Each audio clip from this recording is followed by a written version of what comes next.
Facebook literate. Here we go. So when you at the bottom of my screen, you should see share. Yeah, I mean, we good. And then when it, instead of saying, Yeah. you can say no. Shout out to my mom. She already on She it. already on. She was ready. Hey, mom.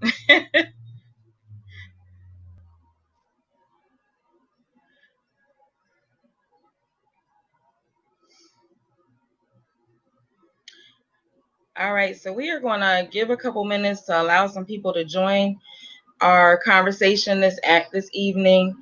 We are on Instagram at Relationship Flow, as well as on Facebook, and it's also streaming live on YouTube. If you would like to have this conversation later, or you need to jump in and out, you can feel free to go to the YouTube page of Butterfly Love LLC and find the recording there.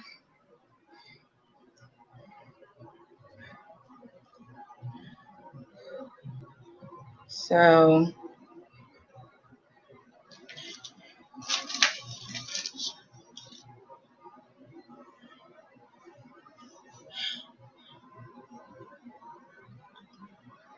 let's see. Once the thing gets to 2 minutes is when I'm going to start. It's at 1:42.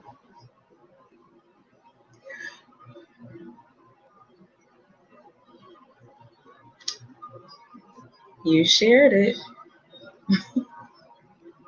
A little slow, but I'm there. So good evening. Thank you for joining Butterfly Love as we bring this very, very interesting and relative conversation to you this evening.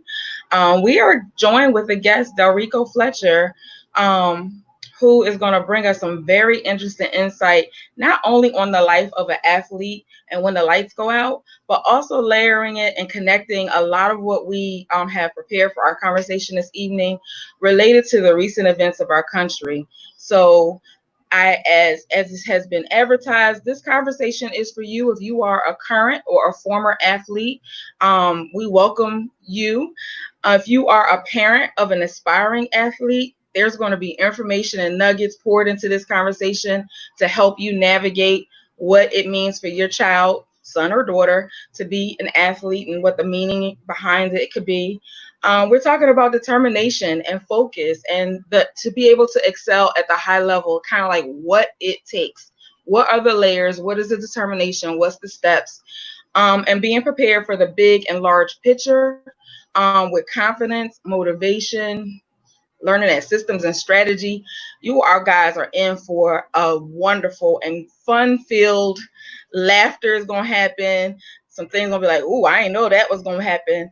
And we are layering this conversation with some of the recent events that's happening in our country. So it's very relative and very relevant, as he was an athlete in sports as well. So we think that that's very, very important. So thank you for joining us today. Feel free to share, feel free to comment, ask any questions that you find that you would like to know here in the chat. There is a delay, but as soon as we see it, we will integrate it into the conversation. And both myself and Delrico can see the chat room, so it's open game. So as those who have been following me as Butterfly Love, May is Mental Health Awareness Month. And we've been holding space for emotional wellness and having real talk conversations about just a variety of different things. And so when thinking about how important sports and athleticism is important to the world, I just felt it was fitting to close out the month with this wonderful conversation. And Delrico, you have been very generous of your time and your insight, and I appreciate that. Oh, no problem at all. Thank you. I appreciate you for reaching out and asking if I wanted to be involved in this conversation. Um, I definitely, I'm appreciative, especially with everything that's going on in the world, to have a little space carved out where I can kind of voice my opinions, maybe help one or two people. Yes. Um, just share some things that I know some people got on their minds and their hearts, and maybe help somebody. So again, I thank you very much. Awesome, awesome, awesome. So we are going to talk about like your story, your life in Pittsburgh, Rutgers, and the Buffalo Bills. And after, what do you want to share, or how would you want to introduce yourself to this conversation? Um, well, first, I'm Delrico Fletcher, but we all family, so I'm going by Fletch. Um, just to make it a little easier, break the ice, because I've had my name ruined a bunch of times, so Fletch is much easier. Um, Understood. but I'm originally from Pittsburgh. Like you said, I was, very blessed to earn a scholarship to Rutgers University. Shout out RU. Um, and then I was lucky enough to realize a dream that I had since I was probably 5 or 6 years old to put on an NFL uniform. And um, that, that's the short version of it. As we go along into the conversation, Right. I'll kind of fill in the blanks. But Definitely. yeah, that's who I am. I'm a former athlete that football took me a long way. Took me took me across this land to see many things. So I'm very appreciative of football. I'm appreciative of sports. I'm appreciative of the people that helped me along my journey. Mm-hmm. We'll go into when the lights go out and what I mean by that. And are you prepared? Are you being prepared? Are you preparing yourself? Because lights gonna go out for everybody, and that doesn't mean a bad thing. That just means things change a little, and prepare for the change. So we'll go into it a little bit, but that's me in a nutshell. All right. Thank you for that. Thank you for that. So, we kind of had some conversations planning out this the pace and everything. So the first question that we have is the connection of the three cities. Why Pittsburgh? Why Philly? And then now Camden is added to the family of residences or places where you build people up the most. So, what's the connection? Uh, that's an interesting question. I think the connection is my people, our people. Um, it's three cities that are the easiest. And Pittsburgh is definitely the most different out of all three cities, meaning Mhm. Philly. But our people is the connection. I was lucky enough to start working with young people after I was done playing football, Mhm. um, by teaching in Philadelphia and being a counselor uh, at Glen Mills, which is crazy because Glen Mills is closed. And that's a whole nother topic because I didn't last there long because I couldn't see some of the stuff that was going on with the young people. And when you speak up, you tend to get thrown out. We know that. But Right. karma's everything. So that place is closed down because they took advantage of a lot of young black and brown people across this country. And anybody who ever worked there knows just what I'm talking about. But Philadelphia and Camden, I worked with the youth. So that was the connection. And I've just seen a lot of kids like myself, you know, growing up in impoverished neighborhoods and really lacking resources, lacking people who know how to get out. So just along my travels, I was able to acquire enough knowledge to, pass it on to other people. So that's what I did. From teaching, it was amazing. I learned a lot about myself. I learned a lot about, the kids. I learned a lot about how culture has changed from the time when I was a young person to now. Um, So really, all three cities were because of young people and trying to help somebody get out of their situation and just see a little bit more. Um, I know I had some people who did that for me along the way. I had guys like a Sam Timbers, William Timbers, Larry Mhm. Jones. These are guys who grew up, who watched me and helped me grow. Realize a dream that little kids from my part of Pittsburgh and Rankin, where I grew up, we don't see, we don't get to touch your ultimate dream, and I did. So I was very lucky, and I was very blessed, and I had some amazing people. Jolene Fletcher is my mother. I'm pretty sure she tuned in. She was Right, amazing. She was an amazing mother. We didn't always see eye to eye because I'm very stubborn. I'm the same way to this day, but I respect her and love her so much because of the sacrifices. And there's just a lot of people who had a hand in, you see the hats. I mean, I'm very proud of my journey. It wasn't perfect at all by no stretch of the imagination. right. Uh, but I'm very proud of it. And I hold the Pittsburgh dear to my heart, and I hold Rutgers dear to my heart. Um, because I learned a lot. And like I said, Larry Jones, Sam Timbers, um, the Coach Whitehurst, the George Novak, and right now I named black and white people purposely because there's such an uproar. And Right, in getting me to where I've been, it wasn't just black people and it wasn't just white people. You don't achieve your goals like that. You okay, achieve your goals by surrounding yourself with good people. And I was lucky enough that I had great people in my life. I mean, I could go on. I can name people. My best friend AJ Anderson, him and his family, right. amazing people. Um, but yeah, the connection with all the cities, it was just people. It was just people who looked like me and just trying to help and give back in the best way that I could. Okay, awesome sauce. So, like, who who or what inspired your affinity and love for sports? Like, what is it that was your driving factor that was like sports is my answer to being the highest level that I could be of myself? Um, First, growing up like most kids, you you you're introduced to sports and you want to, play with your friends. Right, And that's, basically what it is. And because at a young age, it wasn't the athletes weren't making tons of money back then in the 80s and when I was coming up playing ball. So it wasn't about that. It was the camaraderie in the neighborhood, playing free frog, throwing the ball up and seeing who was the best.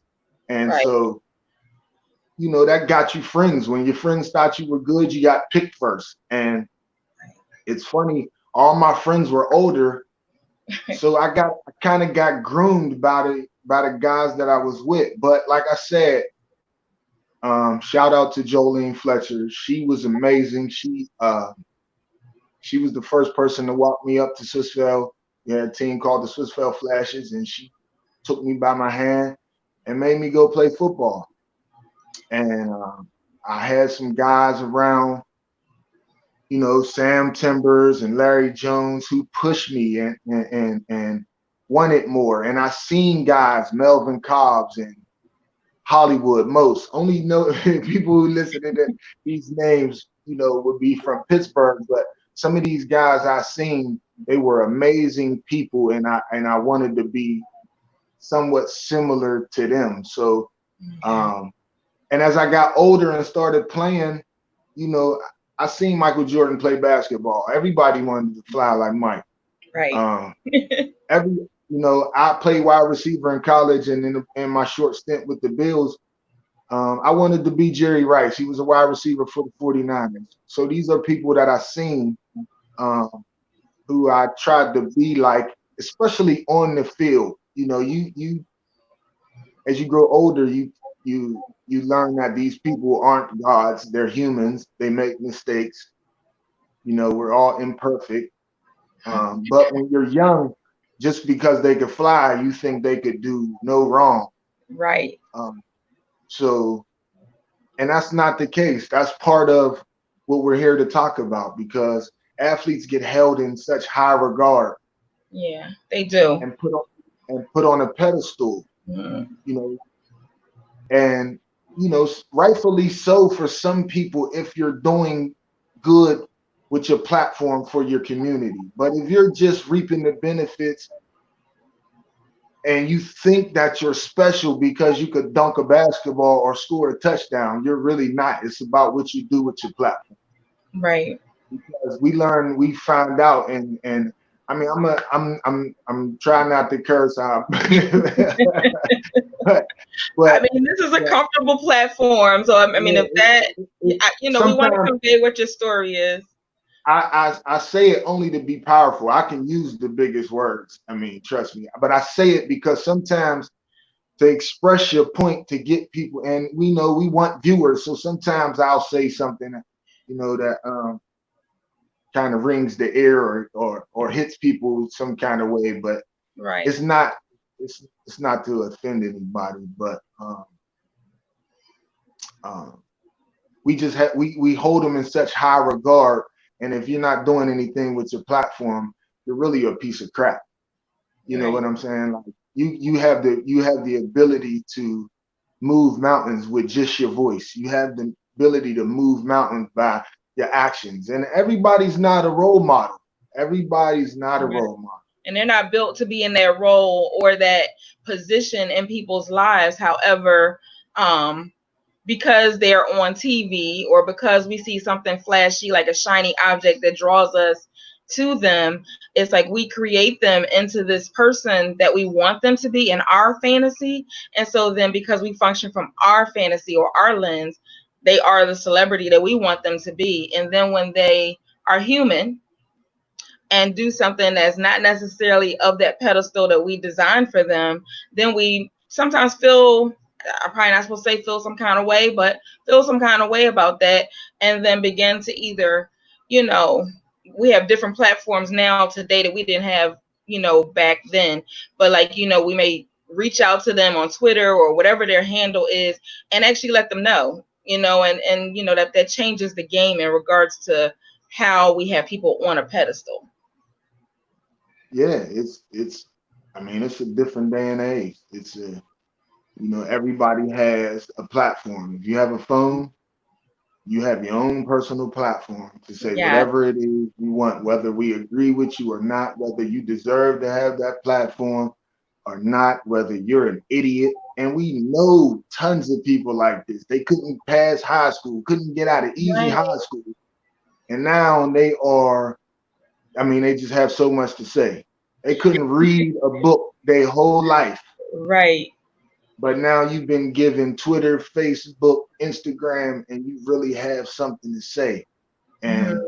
it is what it is. I can't judge anybody, but I know when it comes from a good source, and I know when it's coming from a place of where you care, Right.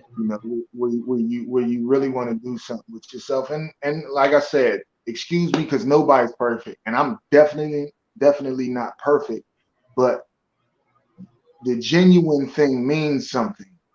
Mhm. When people are genuine, you get it, you feel it, you know it. When people don't like you, you feel it. They can't hide it. It's no secret.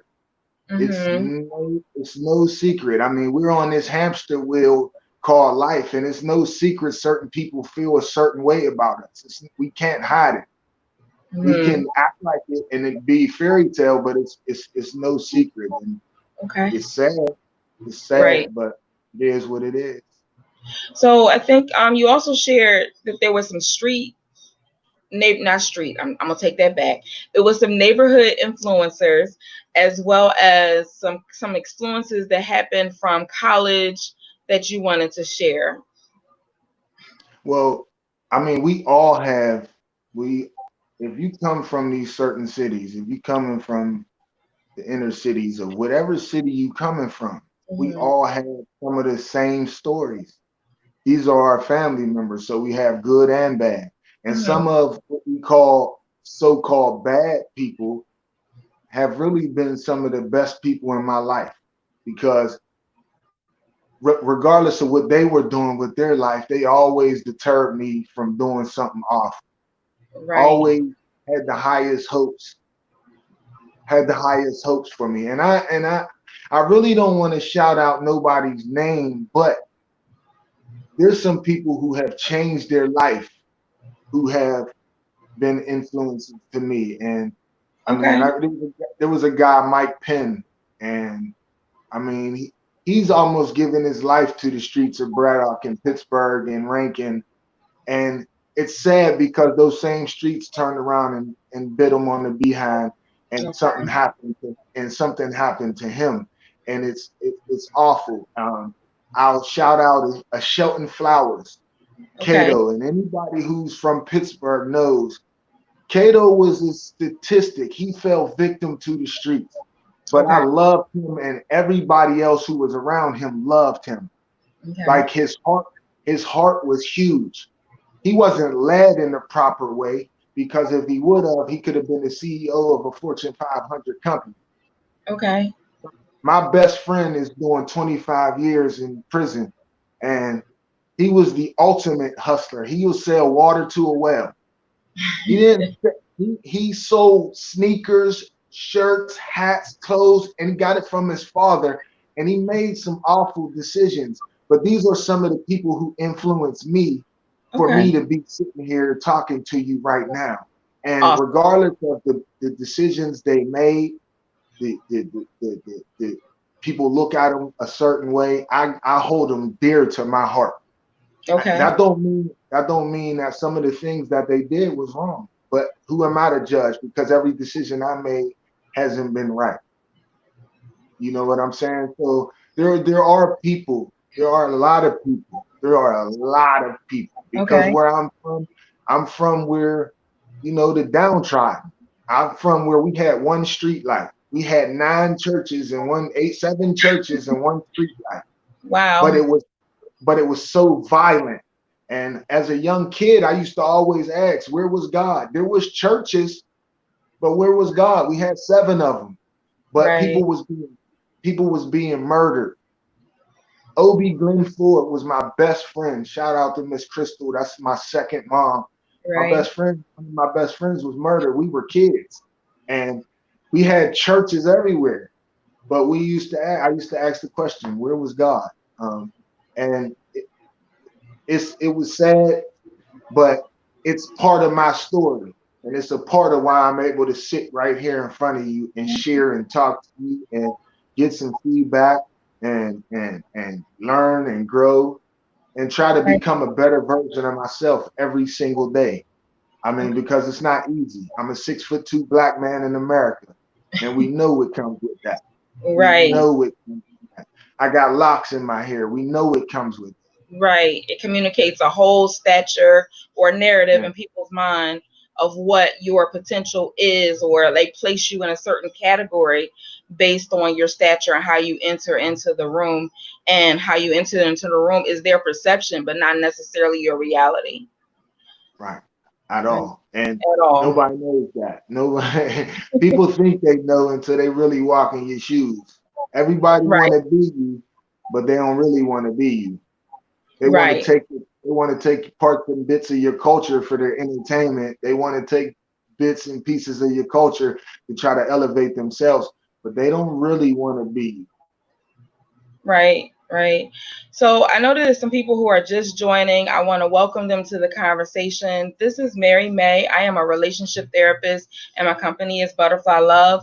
I believe that we evolve one conversation at a time. And so as we look at life's events and things that people are passionate about and things that they have a relationship with, that it's important to really have that and an authentic space where you can really understand, what is it that drives them. So today we are joined by Delrico Fletcher, aka Fletch, where we're talking about the life of an athlete when the lights go out. So either following us on Instagram or on Facebook, please feel free to drop in your questions, your thoughts, your feedback, your love, your shout outs, whatever it is that you have in the comments on either platform. So, we thank you for joining. You ready for the next thing? We're going to jump into the athlete stuff. Let's go. Let's go. Okay, so what's some of the common things that bridges life on the field and off the field? Um, hard work. Hard. Okay. I mean, that sounds cliche. It sounds rudimentary, but hard work. If you putting in that work, you're gonna reap some kind of benefit. Right. You're gonna have something to stand on. You're gonna have built up enough equity to where it's worth something. You're gonna put Right. enough tools away in your bag so when you need to build the house, you got everything you need. Um, and that goes from football to whatever business you in life. Pretty much nobody gets it easy, and I've seen it come easy. I've seen it fall just as fast and just as easy. Um, so hard work and with everything that's going on in the world and people really not being, I guess, sensitive to who other people are and who we are. Um, when I played sports, it was everybody in the locker room. It was all walks of life.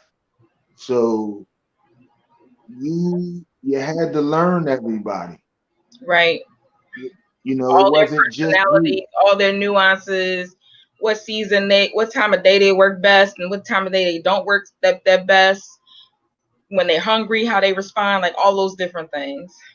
I mean, it was everything. I mean, you would have one kid from the poorest neighborhood in America to somebody's dad who was a CEO of a company, and um, so you got to see everybody. And like I always tell people, when you play sports, you see people, especially in the off season and workouts, you see the biggest guys, the biggest men at their most vulnerable. Hmm. Anybody who's ever played sports has seen guys 6'5", 300 pounds. I mean, literally crying, have tears in their eyes, and Right. throwing up, and just to make it across a line to prove to your teammates and to yourself that you can do this. Okay. So when you see people vulnerable like that, and your teammates have to pick you up and sometimes carry you and motivate you, push you, and scream at you, but you know it's coming from a place to make you better. You grow with this person. You learn from this person. When you sitting around in the locker room after a 3-hour workout session and everybody's laid out on the locker room floor, you talking about any and everything. Like there's some kids talking about some kind of dish that their family makes that I never heard of Right. growing up being poor in Pittsburgh. Like, nah, I didn't. That doesn't resonate with me until we have these conversations. So Right. when you have these conversations, tend to break down some barriers and you learn about other people and you don't just learn about yourself. Uh, so when that's translated into the work world, people learn. You go home and you might tell your family that you just broke bread with somebody that you never thought you was gonna break bread with. Right. You solved a problem with somebody that you never thought you were gonna solve a problem with. So it makes you look at people differently. So that's in a nutshell. That's one of the things that makes sports so great. Um, because all your personal stuff has to be put to the side to achieve this goal. Right. Right. And then eventually, along those lines, you'll eventually have conversations with these people, and that's what makes it great because you'll break down walls that you never, and in any other walk of life, it really doesn't happen. Okay. Okay. So then, what's the locker room code? Like, what's the pros and cons of the locker room code? Um, I think it's different today than it used to be. Okay. With everything with social media, it gets you a little closer look at what's going on behind closed doors. It Mhm. used to be this everything was kept in house, you Right. know. So it's good and bad. I mean, because um, the good thing is you're insulated sometimes, um, and you get to learn people like I just said. But the Mm-hmm. bad thing is you're insulated sometimes, and it's not Right. a good model or visual of how the world really is. You in your Right. little fairy land, like our locker rooms used to be a little fairy tale. It was escape from the world. Everybody knows that when you play, it was known. This is our escape. You could take out all your frustrations on the field. I could legally run into you for Mm-hmm. 3 hours and take this out on you. Whatever was going on, I just gotta see on my test, and I studied for 5,000 hours, Right. and I get to take it out on Syracuse. Shout out, Madi. Um, um, As you but was describing that, that just made me think about me as a tennis player, and I placed third in the state of Illinois. And how I got to that point was my coach was also my English teacher, and she would see the moments when I would be frustrated, and she would say, "This ball is," and she would just put a name to it of whatever it was that was frustrating me, and that's how I got to the place of being the third place in the state of Illinois. yeah, So I well, she can had a resonate with what you're saying. yeah, she had her, she had her hand on you. She knew what motivates, and that's a good coach. That's a good counselor. That's a good teacher. You build Right. rapport with people, so you know what makes them go. You know what makes them tick. Like, and it didn't take her belittling you. It didn't take her Oh, screaming at you. It didn't take her saying something negative to you, because right. it doesn't take that to motivate us. When you really study us and find out who we really are at the core, you don't have to scream at me. You talk to me, you get better results. Develop a But relationship, you get better results too. Like you get to understand who I am as opposed yeah, to making a judgment and having your perception and not learning what makes me work. What's my motivation? yeah, you need that. That's always a good coach, a mentor, a Mhm. counselor, whatever it is in your life. They just got to know you. You got to be open with them, and they got to know you. But I think I guess, backtrack a little bit before I go Okay. any further. I know one of the big things, because I'm using the statement when the lights go out, and people may not understand what I mean by that. But what I do mean is just at some point in time when you're in sports, it's going to come to an end. It's just the Mhm. way. Nobody's undefeated against sports. Uh, are you preparing yourself? Are you doing everything you can to, yes, be successful off the field Mhm. as you do? And you don't have to wait until the lights go out. You should be doing it when the lights are still booming, when the lights are still on, when they bright as ever, when they the most addictive. You should still, Right.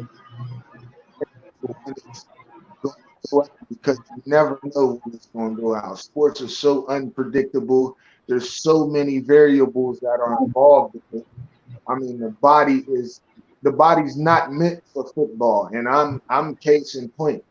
I mean, I was one of the Okay. best athletes to come out of my high school, and I had a super bright future. But by the time I was in my sophomore year in college, my body was already falling apart, and I knew it.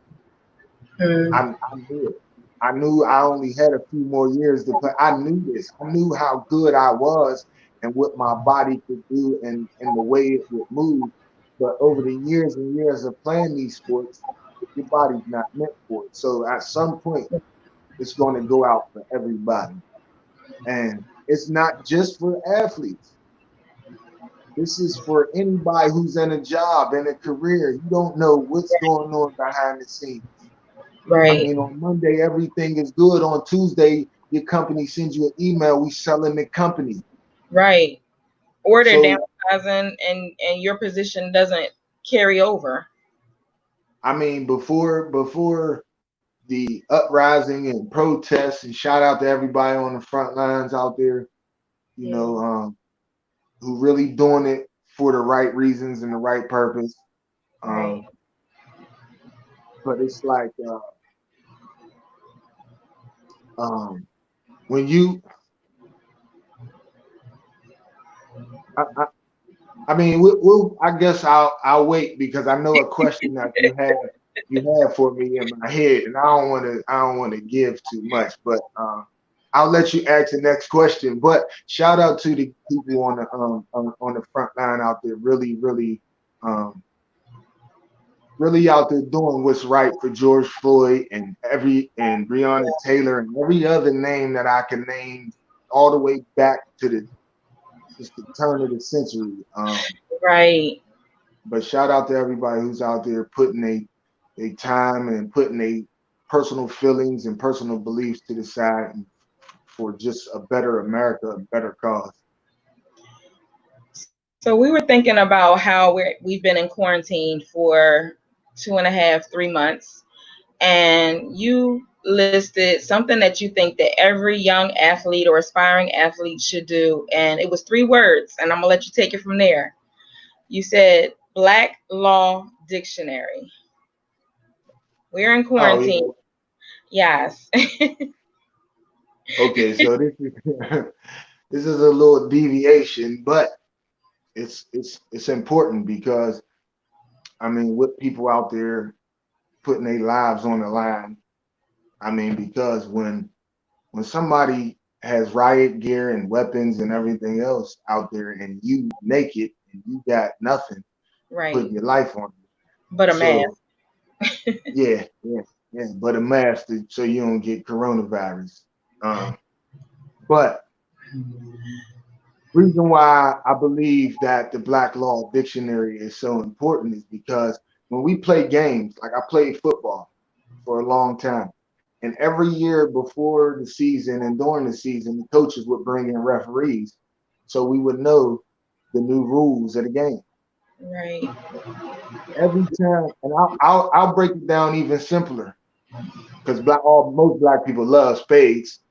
So when we come together and we play spades, the first thing people ask is how you play. How do Right. you play? What's your rule? Because everybody plays differently. So reason why I brought up the Black Law Dictionary, and I'm sorry, is because life is again life. You know, life is a game and not a game at the same time. So Hmm.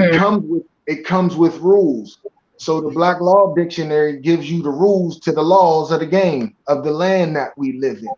Mm. But nobody wants to take time out to go study that and study what real terms mean. And you want to know why these people are out there protecting buildings and they don't care about a person.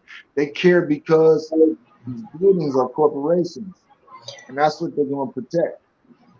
It's just as simple as that. It's go learn the laws of the game that you live in because they're not going to teach you the real laws. Go find Right. the Black Law Dictionary. And I'm not saying this to scare anybody. I'm saying it to educate yourself. That's all I'm saying it for. Is because you want to have a weapon of knowledge, of power. The more you know, the better it will be. So introduce it to your young people, introduce it to your kids, introduce it to yourself. Go study it, put it on your table, please, because we all keep going in these courtrooms and playing these games, and we don't know the laws of this game that we playing. When we play Monopoly, we study the rules. When you play these games, you study the rules. When you playing the game of life, you need to know the rules of the life. When you have problems with people who keep trying to take you and your family members and separate you, we need our warrior class of brothers that have been locked up now. Because I see on the front lines, there's a lot of women out here Right. and they need protection. So just not to, belabor the point, but we need, that's a great book to get. Please, people, go get it today. I would also say, just before we move on to the next question or conversation point, is that for the how you describe the Black Law Dictionary and the rules that we need, I also think about it in corporate America or whatever level you enter into the workforce. You need to know the law. You need to know the expectations of your role. And if there's laws or skill set or whatever, you need to study that so that you could be your best self as you have this step on your resume of life, because every moment, every situation teaches you. And when you think of it that way, you need to be your best self, or learn from how it is that you need to be molded, or, gain insight, instead of just flying off the handle, yelling at folks, cursing them out, and then saying, I ain't going back to that place.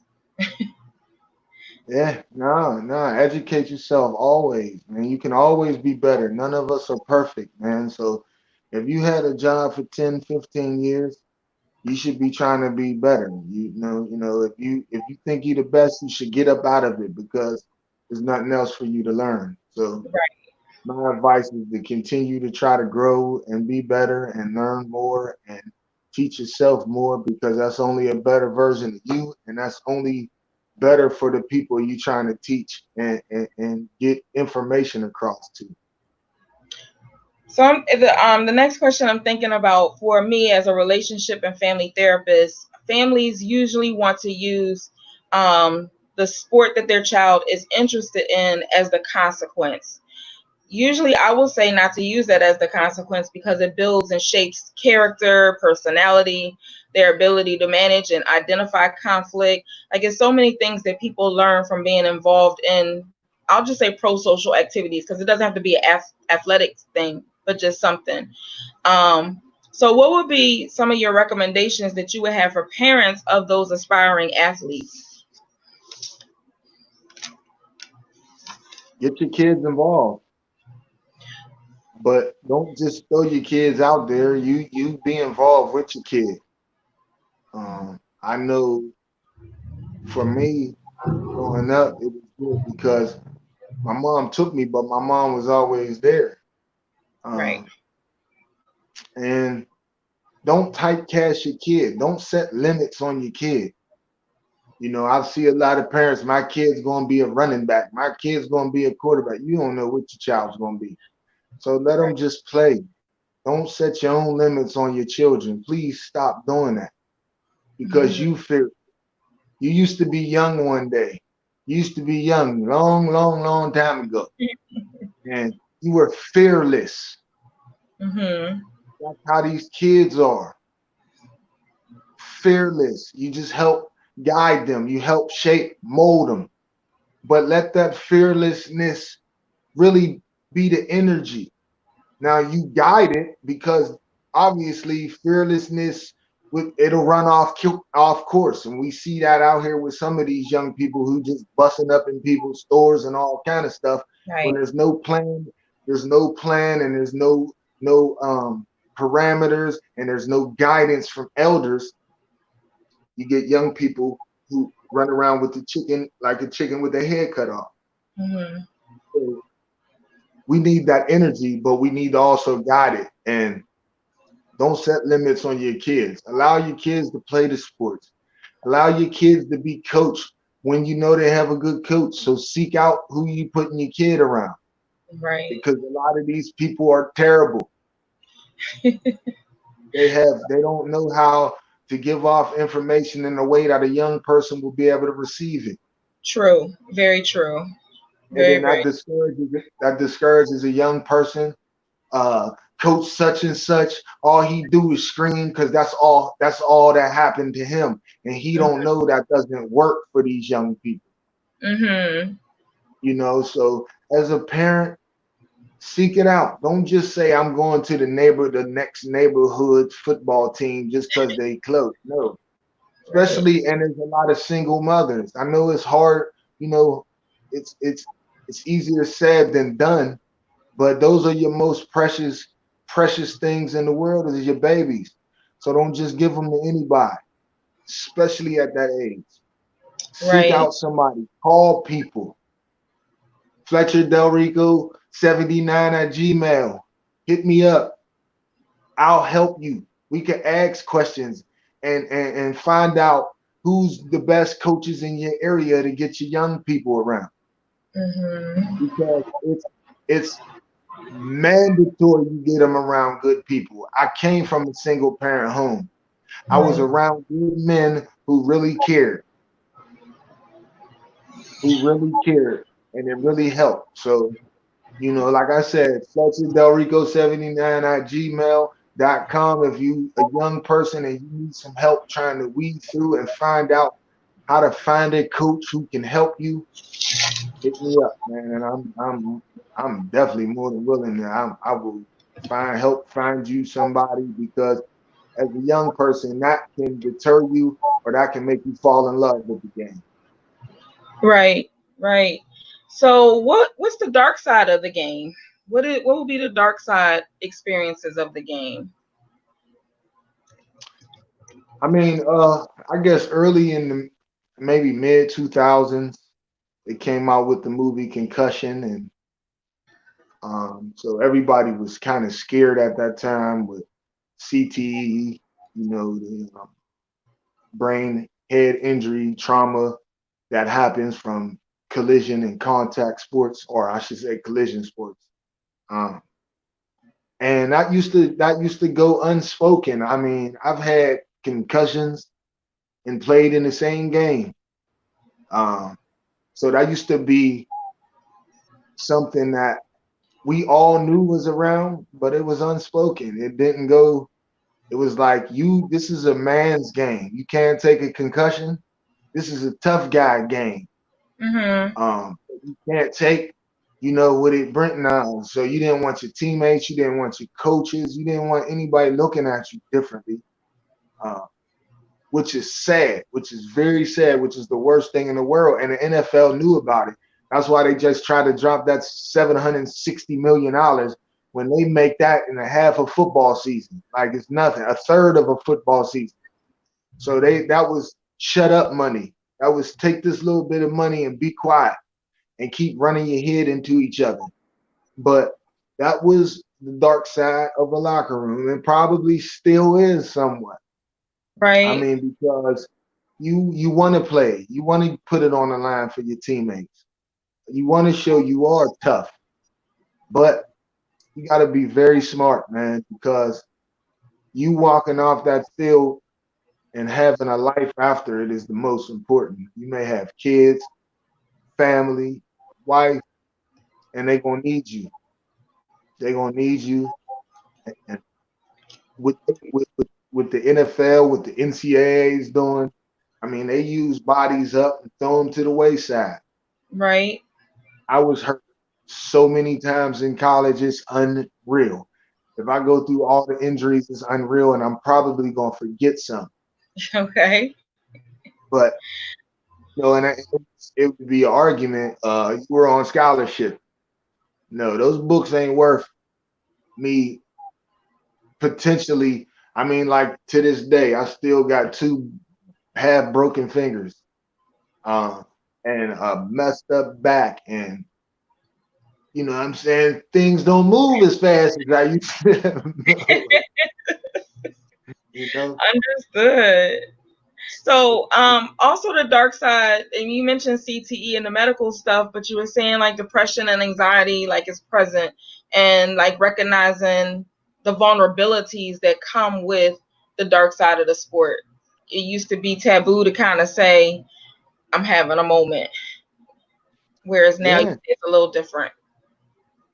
yeah, like along with when the lights go out, when they go out, something happens. I mean, because for me and you being a therapist, I don't know, you know, uh, if it was depression. I don't know what it was, but I know something was different. You know, Mm-hmm. anxiety about something new. I don't know what it was, but embarking on new challenges when football was everything I knew and it had become easy. You Mm-hmm. know, but there was something that was missing, and I knew it because, like I keep using the word addictive. Mm-hmm. Um, People don't understand that when you run out of a tunnel and there's 60,000 people screaming for you, either with you or against you, it's intoxicating. Mm-hmm. It's addictive. There's no drug like it. It's unreal. So if I was to tell you as a regular person that you at your job, you're gonna have 2,500 people screaming and hollering for you when you come into your job, you want to go back to work the next day. And get that adrenaline rush, that That, that that affirmation. adrenaline, that adrenaline is real. Mhm. And when it's gone, something goes. It's a real thing. It's a high. It's a good high, but sometimes it gets some people too high. You know, I've seen players who came into the NFL and they were regular, nice Mhm. guys, and all it did was expose them for who they were. It Mhm. was it was too much. It was like it was the biggest drug in the world to them.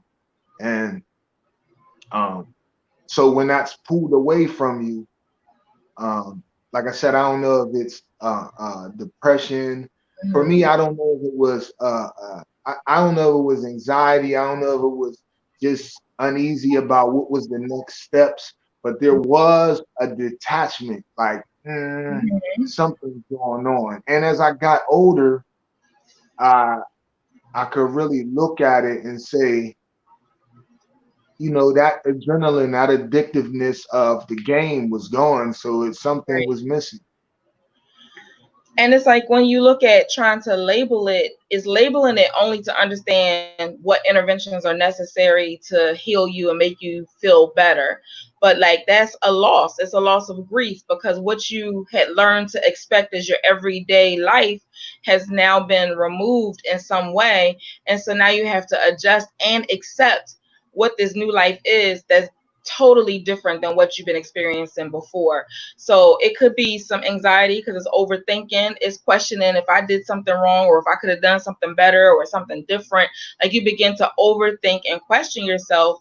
That will be the aspect of anxiety. But anxiety and depression, I always call them kissing cousins because they have similar symptoms that make them live. And they don't have to be a long term situation, it could be situational to the season of what that grief or what that loss is or what that shift in life has created of itself.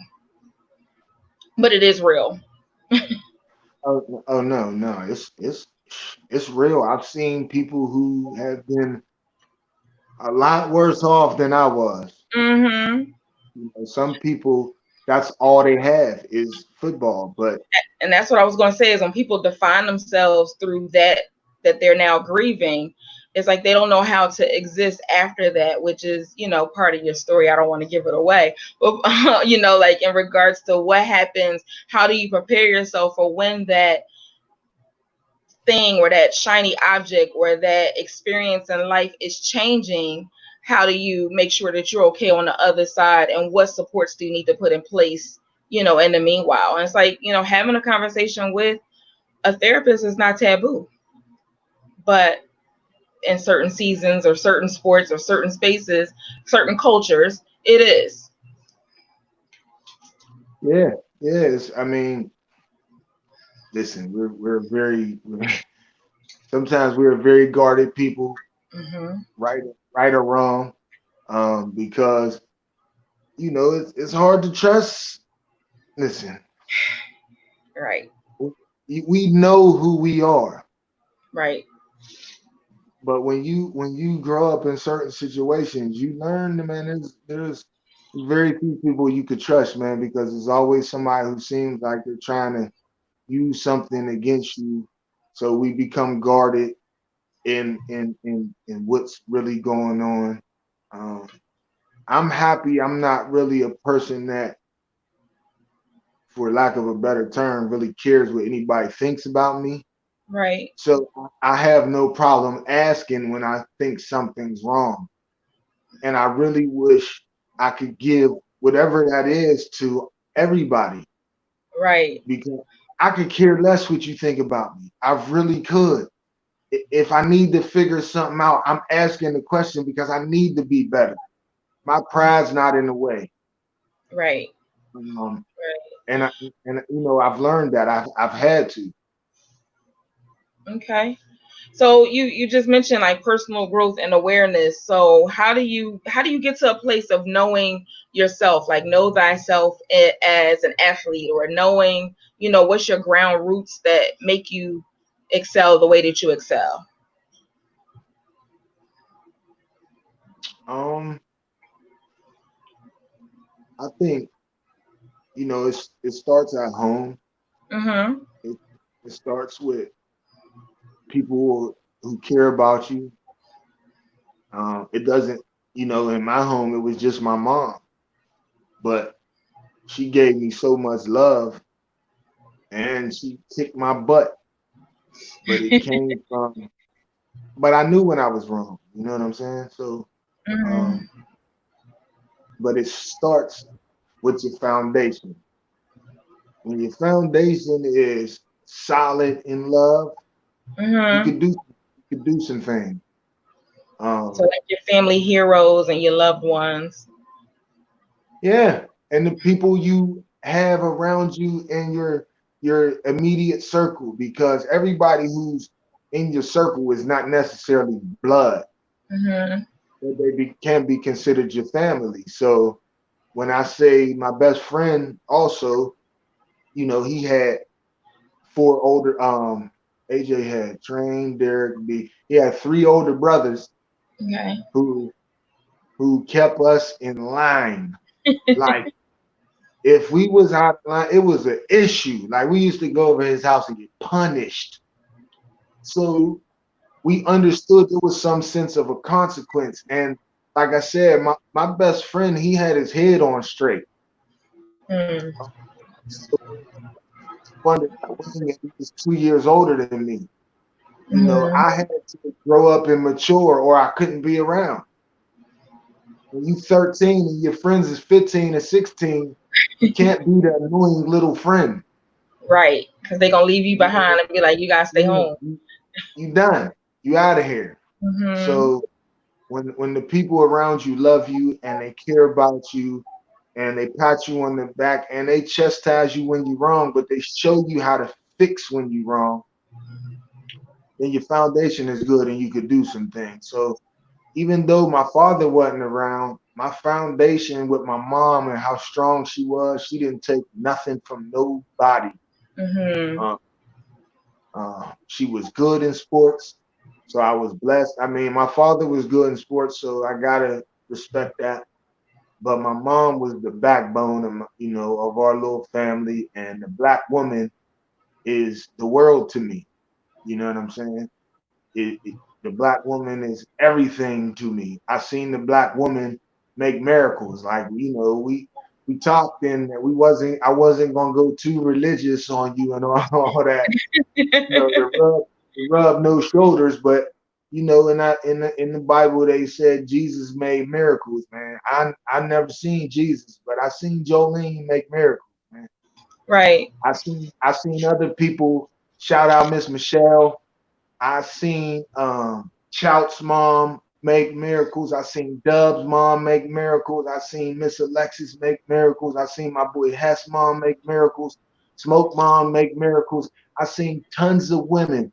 Rolanda's mom make miracles. Shout out Ro and Dee and her son. I seen a bunch of black women make miracles, and I physically seen this with my eyes.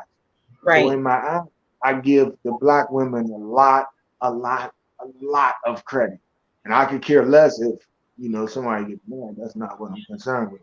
Uh, what I am concerned with is that the black woman hear me say that and hear and know that like y'all everything, man. It wouldn't be no world without the black woman.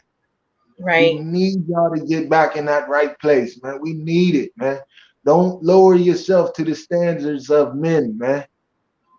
No, make us raise our level. Now, I'm being dead serious. Mm-hmm. Because women dictate a lot, and men will raise their level back up when the woman and the queen go back into that proper place. So, me as a black man, I hold black women in high regard, man. So, to you, this is I appreciate you and your platform. I mean, the black woman, I appreciate you.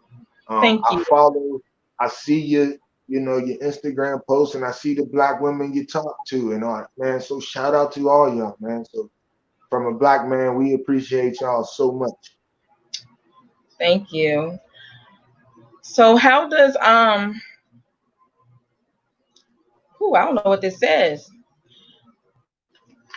How does comparisons help or hurt us when we're being an athlete?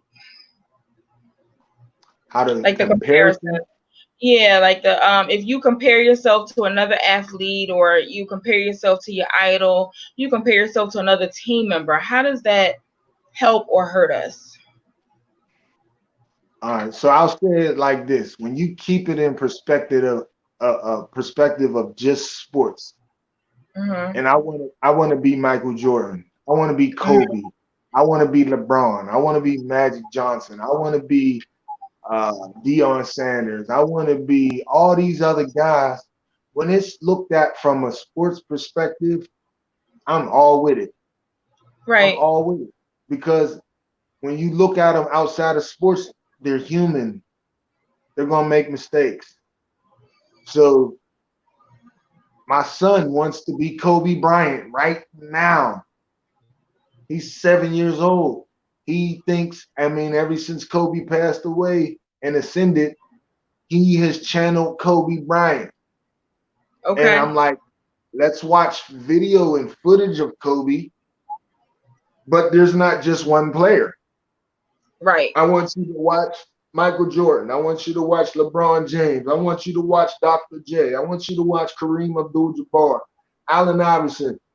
I want you to watch them all, son, because I want the sky to be your limit. I don't want you. I want you to be the very best at this. So to Right. be the very best, when you see greats, you implement things you see. You implement things you see. So when it comes to the sport, yeah, be your favorite player. Work hard. Kobe worked his tail off to get where he was at. LeBron worked his tail off. Michael Jordan worked their tail off. These dudes were the best at what they did. But also understand that they are men. So when you read the rest of the story, you're probably gonna hear some crazy stuff that a man did. You know what I'm saying? So know how to separate the man from what the man does.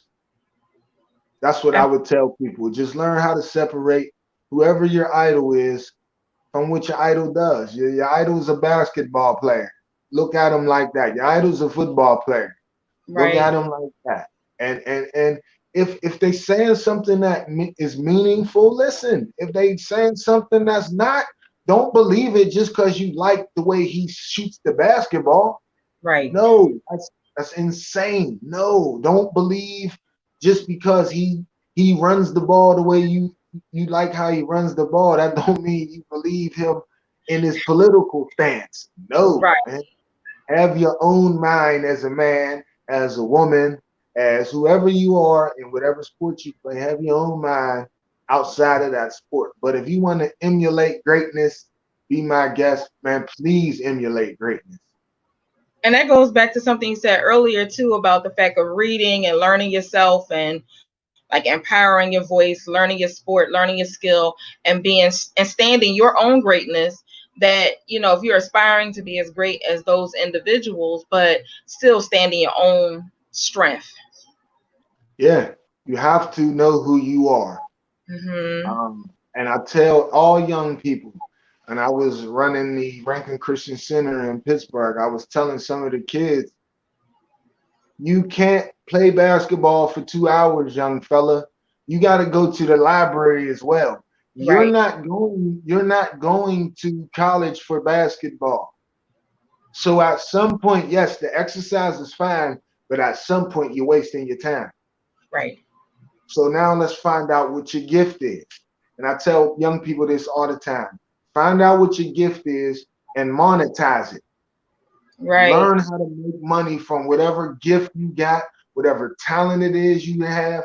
Learn how to monetize it because that's the first step of freedom. When you as a man can get your own money, that's Hmm. empowering. There's nothing like it. It's nothing like cutting yourself your own check. It's Right. it's it's empowering. It makes you feel like you've done something. My check I cut myself a little right now, but it's empowering. Right. It's empowering, man. So no, you just when you learn yourself, when you know your faults, you know your weaknesses, you know your strengths, you cultivate, you massage, You see how you could get them better and keep them the same. Your weaknesses, you find out where I'm weak at. Are there people around me who can help me strengthen my weaknesses? Mm-hmm. In my strengths, am I able to pass on information to other people? In my weaknesses, am I able to take from other people where I see that that can possibly help me?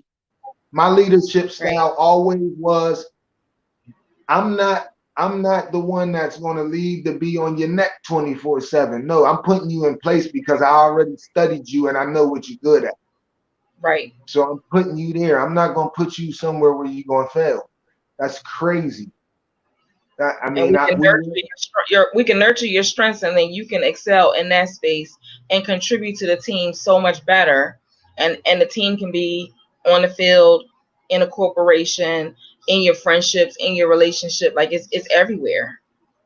yeah. So when I first met you at Capital Academy, Hmm. uh, after a week or so, I was supposed to be line staff. I was offered the supervisor job. Shout out to Vincent McDuffie for the opportunity. Uh, Right. but I had to learn early, and I was the youngest person there. I was the youngest staff And member, leadership. or maybe the second youngest in the building. And Right. now I'm offered the supervisor job, and I'm not from Camden, and I'm not from Philadelphia. Right. So I didn't know about Camden and Philly's little secret little rivalry. Yes. But but the power of sports is amazing. All Mhm. these men, all these gentlemen played sports. 95% of them played sports. Right. So they understood lingo.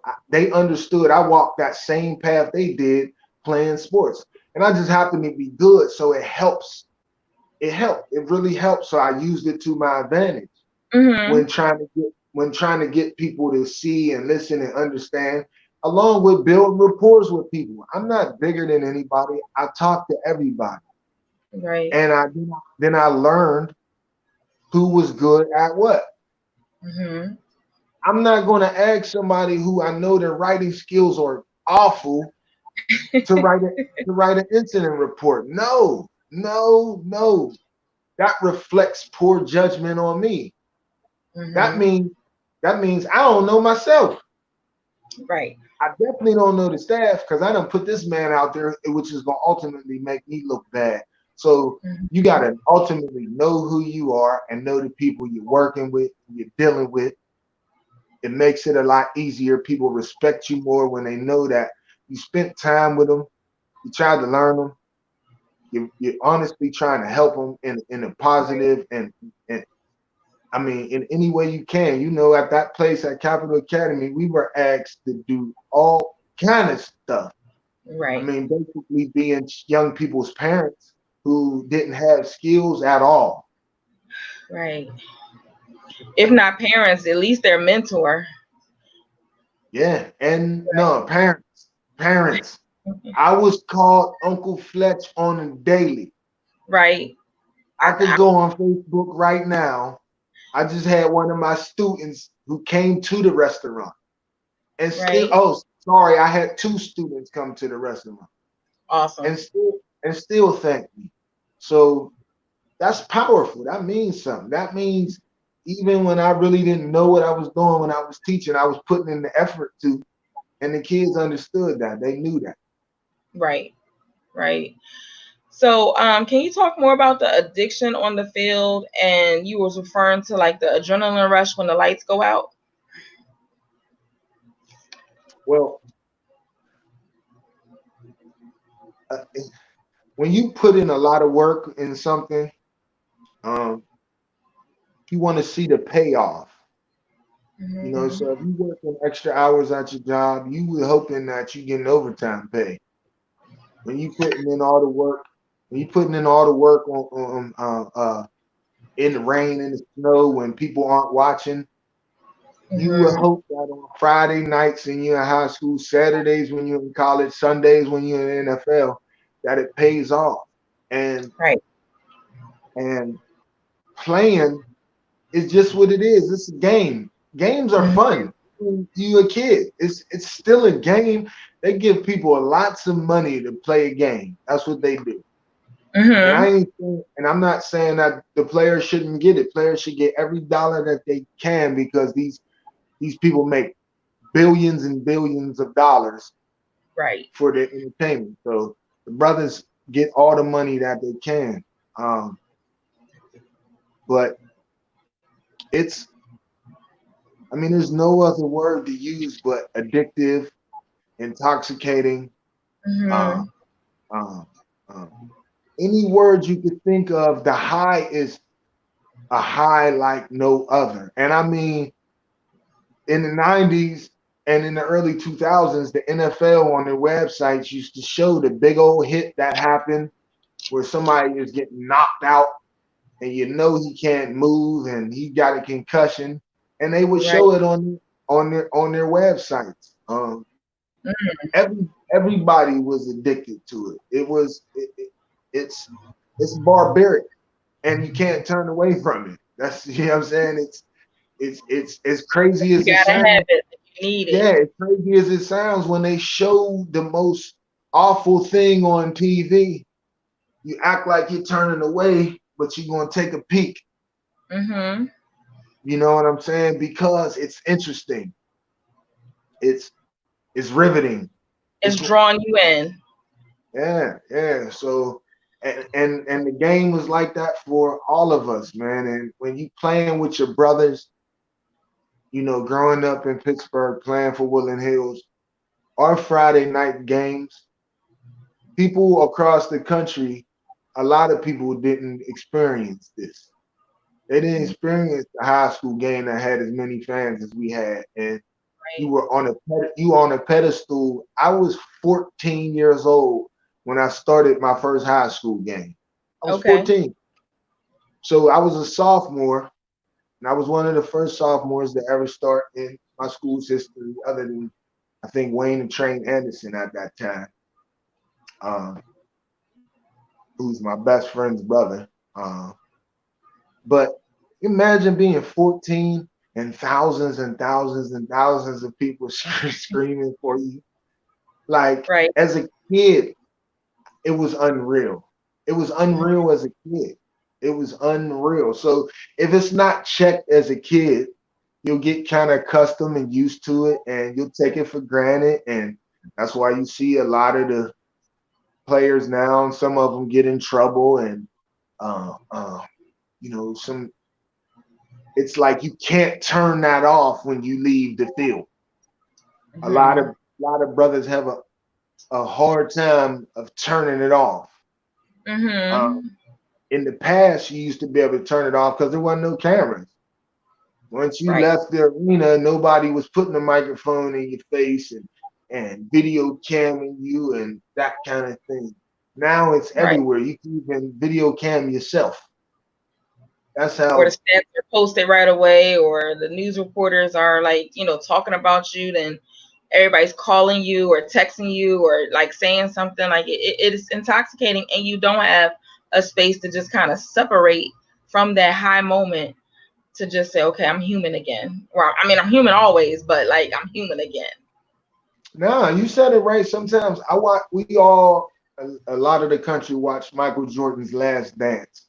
Mm-hmm. And we all wanted to be Michael Jordan, and Michael Jordan said, You don't want to be Michael Jordan for a day. This is out here. You don't want to do this. You want to be have some sense of a normal life Right. because when he looked up on one scene, it was just him in the locker room, and it was 40 reporters and cameras snapping in your face.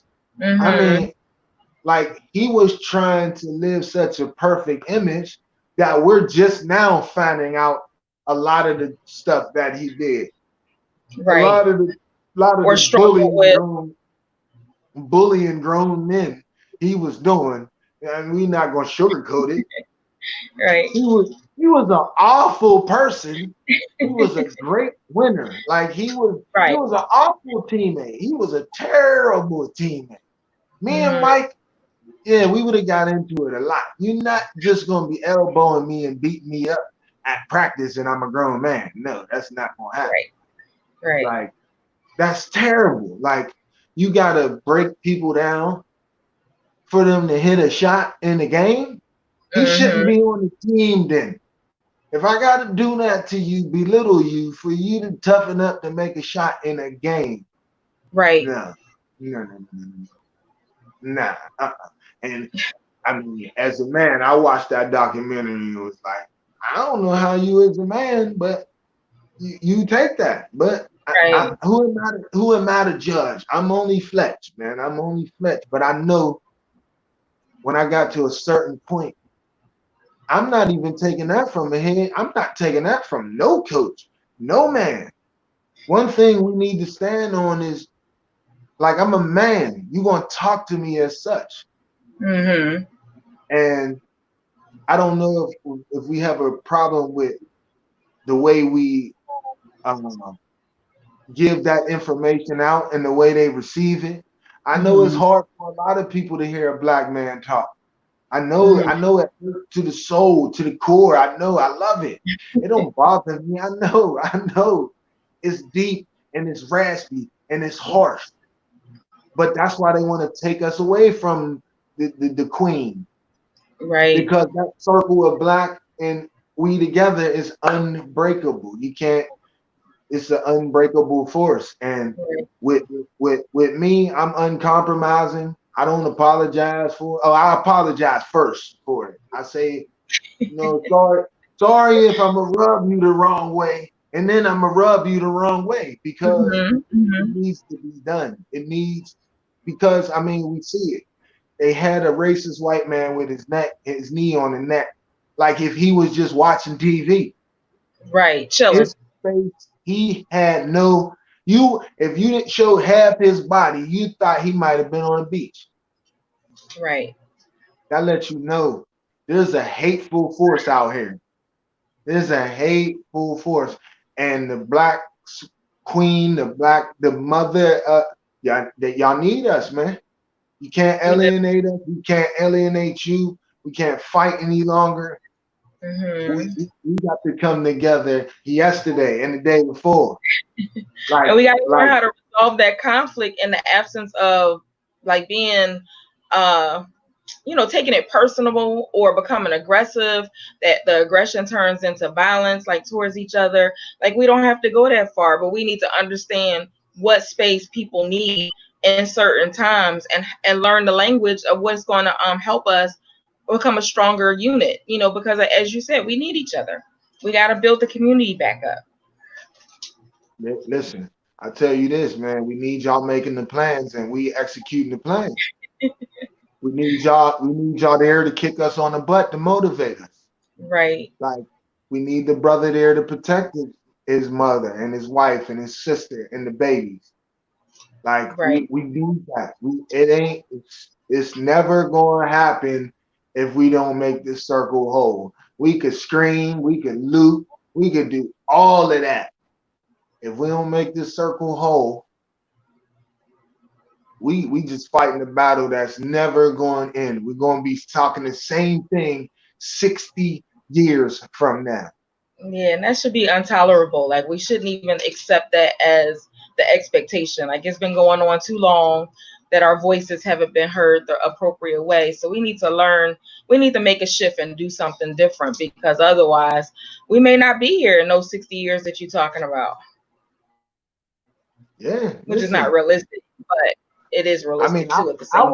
I won't be here. I won't be here, right? Right? And in 60, nah, I'm out of here. No, I won't be here. Especially if the same thing is going on. Now, I'm the blame as well. You know what I'm saying? I'm the blame as well. I've been out there. I've been out there. I've been getting my feet dirty, and for a long time in these cities. So this Hmm. is nothing new. This is nothing new to me. I've walked in some of the most dangerous hoods in Philly and in Camden over the past 15 years with no problem, because I figured I'm here with good karma. I'm here to help the babies.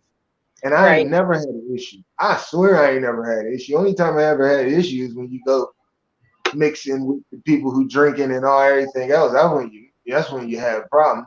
When you Mhm. get looked at like you different than it. But when I came into some of these projects in Philadelphia, I brought positive light with me and positive energy. And even Right. the worst people felt it. So I was let into certain situations that the average person wasn't, able to walk into. And um, I seen it today. I mean, on Broad and Hunting Park today, it was brutal. There was young people everywhere, man. It was like, and it's chaotic anger. It's chaotic displaced trauma. That's what it is. Mhm. It's all over the place. So Mhm. like, am I mad at the babies? No, because listen, when you are the seed of people who have been beaten up for years and years and years, them seeds feel that, man. Right. Your Right. seeds feel that. Your seeds And done it, heard you say and seen this system take every man out of your house and throw them in jail. right. Take women and treat them like they ain't sugar honey iced tea. Mhm. I Mhm. mean, literally break your family apart. So now they get a little chance to do something back to the system. Yeah, they They was all rock. Yeah, they going into GameStop. They still in Grand Theft Auto games, man. And I mean, the police talking so tough. We're gonna arrest every one of you. Like, stop it, dude. Like, y'all in. been Right. killing, man, killing Right. us. And you talking about arresting young people for stealing video games. You lucky we just asking for equality and not revenge. That's what this Right. system is lucky for. Because if Right. we was asking for revenge, all your banking institutions, all of that would have been on fire by now. But Mhm. we still sheep. We protest how y'all tell us to protest. We Following protest the rules. when y'all want us to protest. But there's a couple young people who ain't subscribing to the time that y'all telling us, and y'all upset. But y'all better hope we don't start looking for revenge instead of equality, because I mean my thinking is, and I'll wrap it up here and let you ask your next question. Right. Is that they believe that if we were in control, we would do it just like them. Y'all have Yeah. spread hate, violence, debauchery, killing, everything over the whole world. Over the Right. whole world. That's the energy you put out there. We are Right. in trillions of dollars of debt, but yet they spent billions of dollars on more military weapons. This is the place we live Mhm. because Mhm. they know the karma and the energy that they put out there has got to come back someday. Someday. And it's also, people being happy with their trinkets and their area of privilege and entitlement, that they don't want to lose those, so then therefore they'll be content with what's going on and not speak up. And like that cost us a lot. That cost us lives. Yeah, our people been happy with getting trinkets. We've Right. been happy in the car, We getting sold on watch, a dollar. yeah, getting a chain. We been. They know we good at that. They know. Listen, there's a website, Tavistock Institute for Human Relations and Research. Tavistock Institute for Human Research and Relations. Please go look it up. You're a science experiment. They know everything about you. They know everything about you. And now they have tracking devices to follow you everywhere that you go, I mean, your phone, to they learn don't have to. more about you. And then they ask you your feedback so that they can have it documented, in regards to what your thoughts and comments are about the things that you're interested in. So it's like you got to learn how to navigate how social media tracks you, or how just different devices or different things that you give permission for, and the things that you don't give permission for, because consent is important. We don't read the game to life.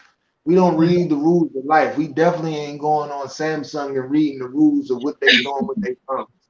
Right. And and everybody used to talk the mark of the beast and it's Illuminati and all that. Your phone, they don't have to chip you. You ain't going nowhere without your phone. Nowhere. They know everybody, every post you done made.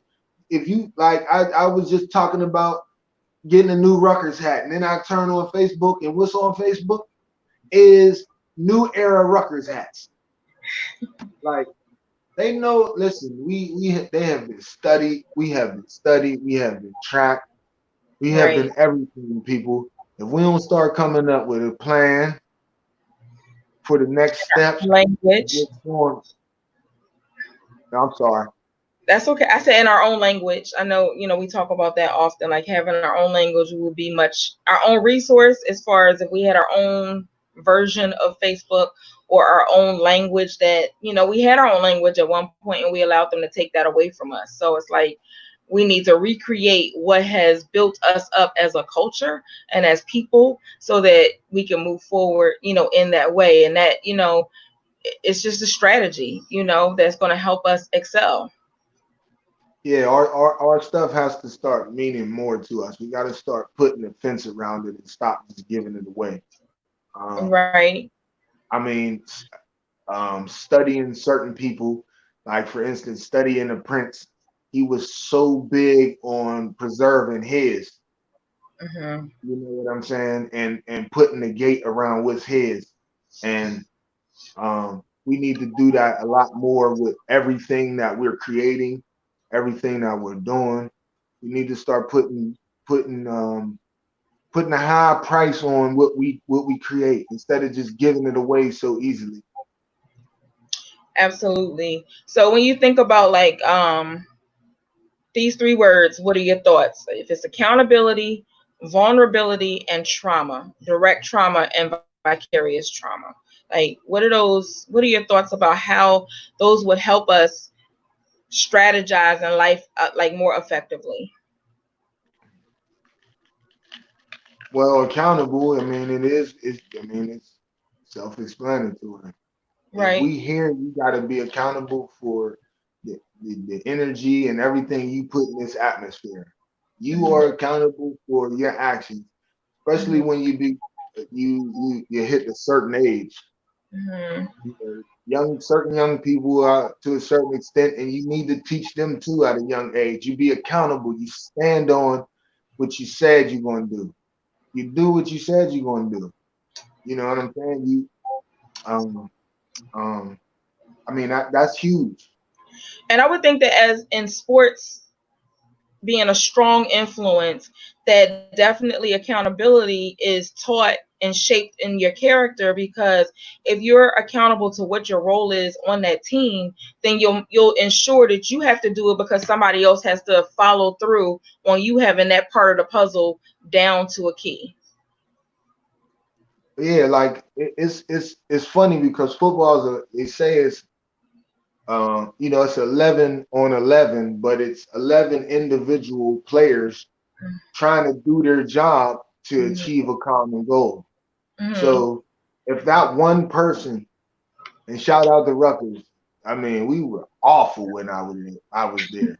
It was always one person, always two people not doing their job.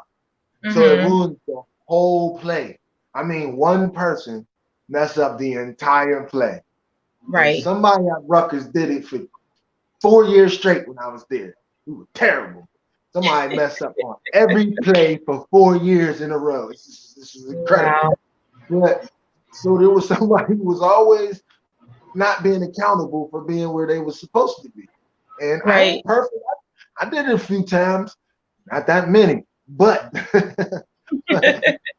but uh, when you're accountable, the people who need you, they know they can rely on Right. you. Whether you're a teacher, whether you're a counselor, whether you're a therapist, those people need you. They come to you. They hoping for their best advice. They hoping for unbiased opinion. They hoping you're not going to judge them. So Right. you being accountable is just what it is. Um, I think being vulnerable allows for you to see that for you as a person to know that you're not perfect. Mm-hmm. It allows for somebody else to come in and possibly help you become a better person. You being vulnerable, now you don't want to be vulnerable to the point that you're being taken advantage of. And you had no boundaries. Like, yeah, you got to keep boundaries and be responsible, right? Always, always. But I think being vulnerable allows for growth. You know what I'm Okay. saying? The seeds that's not been watered, possibly stuff you don't know, and when you do know it, you can grow from it. And you said accountability, vulnerability, and trauma. And trauma, and I guess I did use a big word, but like the direct trauma and indirect trauma, like how, like what are your thoughts about that? I mean, because it kind of goes into the next question in regards to what's the steps of awareness and healing do you value the most? And I guess I'm thinking of trauma of, people have bad experiences, but they have to grow through them so that they can be better. And they may be painful, but they learn strategies in being accountable and allowing themselves to learn. Yeah, they say nothing comes easy. Nothing comes without hard work. Nothing comes without struggle, pain. When Mm-hmm. when there's joy, there's pain. When there's pain, there's joy. So you got to go through certain things to come out on the other side of it. And I mean, Mm-hmm. I learned it. I had the coach Greg Schiano at Rutgers. Shout out to Coach Schiano. Right. And he used to always speak about enjoying the journey. Right. So you enjoy the journey because if you win it all, if you win a championship, the euphoria from winning the championship lasts a few seconds. Right. Pow, you're the champion. Ha, you won. And you might celebrate that night, but then it's over. Right. And it's like, oh, what the? That's all there was. But you didn't enjoy the journey. And I learned that from Coach Yano. So, you know, along the way, you got to go through certain things, and you got to embrace the good and the bad. You got to highlight certain things. You got to learn from certain things, and you can't dwell on certain things. You got to learn from it and move on, because dwelling in stressful situations, it'll kill you. It'll do Right. just that, eat you from the inside out. I tell people now, detach sometime from their social media. Get Yeah. off of it for a minute, man. You're killing yourself. Especially in times like this, like we have the recent events and it's different cities responding to it by having either peaceful protests or riots, and then it leads up to the looting. Like it's so much of whenever we have moments of crisis like this that you should be listening and taking in, like, because it can change your spirit, it could change your energy, it could change your karma, like if you don't pay attention to that code switching part that could turn to unhealthy. You end up having symptoms that you don't know where they're coming from, and they're coming from the fact that you've consumed too much violence. Yeah, too much BS. Just like when Mm-hmm. you eat too much BS, something bad happens. Stomach's clogged up, or your Right. body's trying to push out whatever disease that's coming out the food through your pores, and you got bumps. And I mean, we know this, man. So we gotta stay healthy, stay stress free as possible, even amongst a stressful time, because they hit us with the corona, and then they hit us with the killings of the brothers. I mean, they Mm-hmm. doubling down on the stress right now, man. And And now he's allegedly on suicide watch, but the rest of the people haven't even been arrested. who on suicide watch? The 8 minutes on our brother's neck is no longer here. I'm Who, the sorry. cop? Yes. He's on 8 minute suicide watch. They No, supposed I to said come the back. 8 minutes that he took the life of our family member. He's now on suicide watch. Oh, they lucky I ain't guarding them. I come back in 9 minutes then. Oops, sorry. I'm sorry. That's not right. But it wasn't right that he killed that brother either. It See, wasn't. It was we'll get unnecessary. we'll get away from that. You know what I'm saying? They'll do a good job of focusing on something that we don't really need to focus on when the real issue is the murder of another brother. A Right. And murder. even being aware of his state of mind is really irrelevant to the cost of the life over a $10 that was counterfeit. Like none of it makes sense to what has been the response of what happened. You know what I mean? Like, not so much the response, but you know what I mean? Like, it didn't have to happen. It was $10. He didn't know it Nah, was counterfeit. yeah, He was but in a store to just buy something. there's never been a consequence for killing a black man. Right. So it's nothing to them. It's Right. nothing. But I mean, the sad reality is, if you torch bank institutions and important stuff, then you get a different response. This country was taken over by the gun. Right. So how you think it can possibly be flipped upside down on its head? It's not. You don't fight fire with fire. Your parent told you a long time ago, in the very beginning, somebody hit you, you hit them back. Mm-hmm. They didn't say go out and hit somebody. They said if somebody hits you, you hit them back. They've been hitting us for long enough. Too long. Too Way too long. long. So, like, what's the cost of collateral damage from life? Like, what's the ultimate perspective when you look at the cost of collateral damage of life?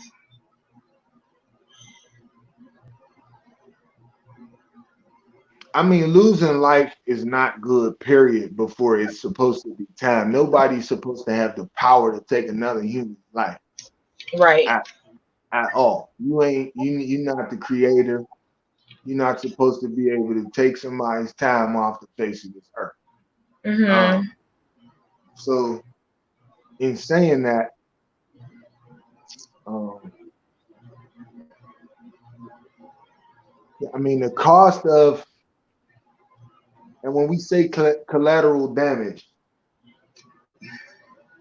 Like, thinking that we're expendable or that we don't have a contribution to the world that has meaning, oh yet yeah, I we mean, have a lot of things that's meaningful that we we, do. we know that, but we're so great that there's going to be another one of us It that's is. going to come up with something. That's the reality of being a melanated being on this face of this earth.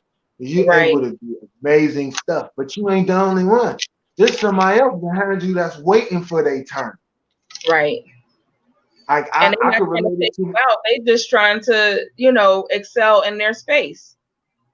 Because we waiting all for their have a turn. universal assignment to do what our skill set has designed us to do, no matter how it is that you touch with, the universe and karma and stuff like that. Your assignment is your assignment. Nobody can take that away from you. So your skill set is your skill set. Like, you just need to put it to work That's it. Put your gift to work, and man. monetize it. Like, let's be clear. Put your gift to work and put a price tag on it. Mm-hmm. Mm-hmm. Yeah.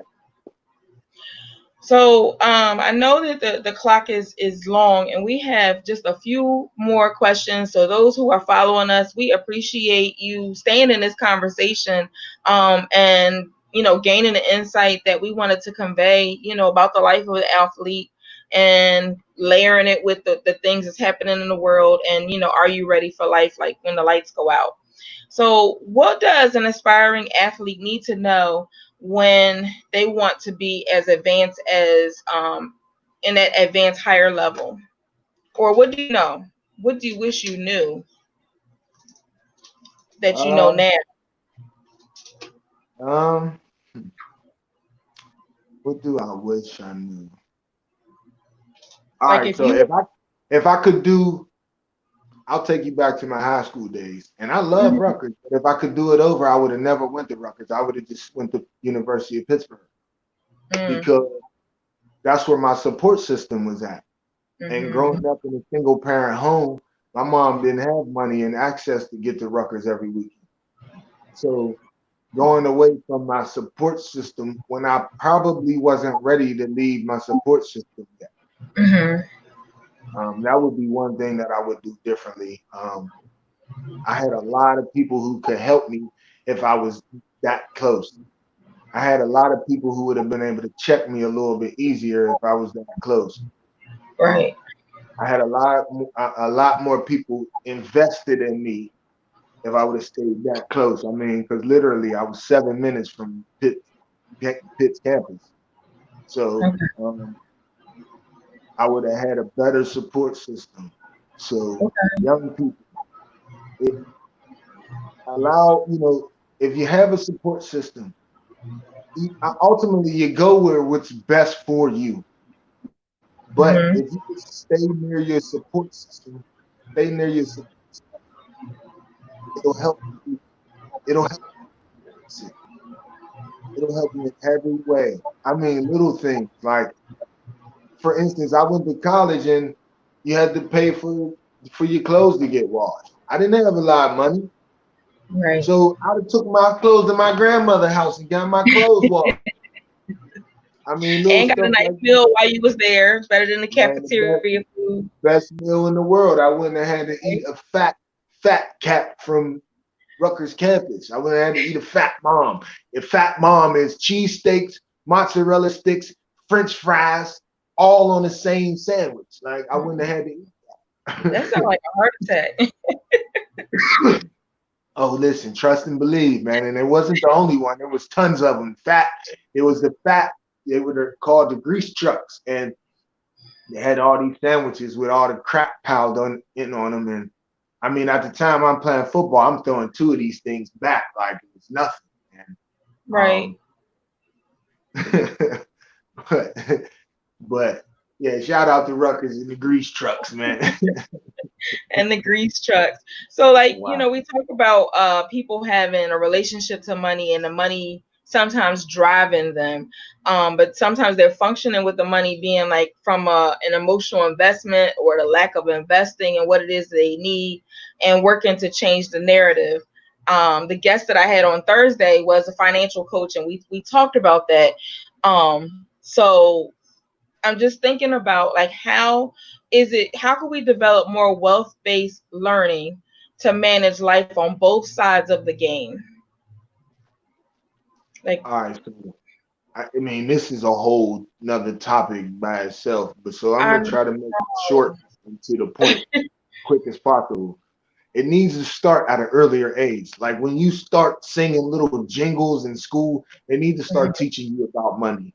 And I mean, right, really teaching you about money in business and how uh, uh, inflation works and how the dollar bill works and how it's supposed to be matched up with gold and silver and how business works. All of that needs to be taught in school and at a young age.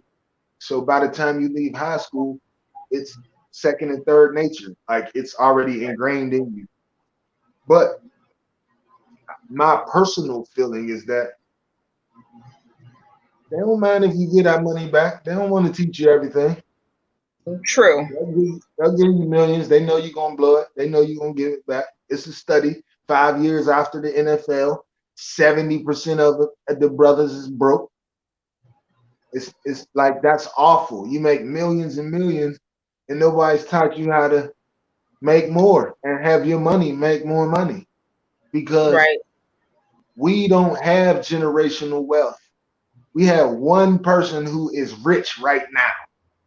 4 years from now, he might not even be rich. right, He has no clue on how money works. This is the dude who just knew how to shoot a jump shot. right. He didn't even go to algebra class in high school because he didn't have to. Like Mm-hmm. this is the Because he was reality. focused on the dollar. No, because he was so good in basketball that the folks at the high school didn't care if he went to class or not. Right, And he was the one that needed it the most because in 3 years from now he was going to have $25 million. mm, So he needed to be prepared. Are you prepared when the lights go out? mm, You needed to be prepared because that's your one shot.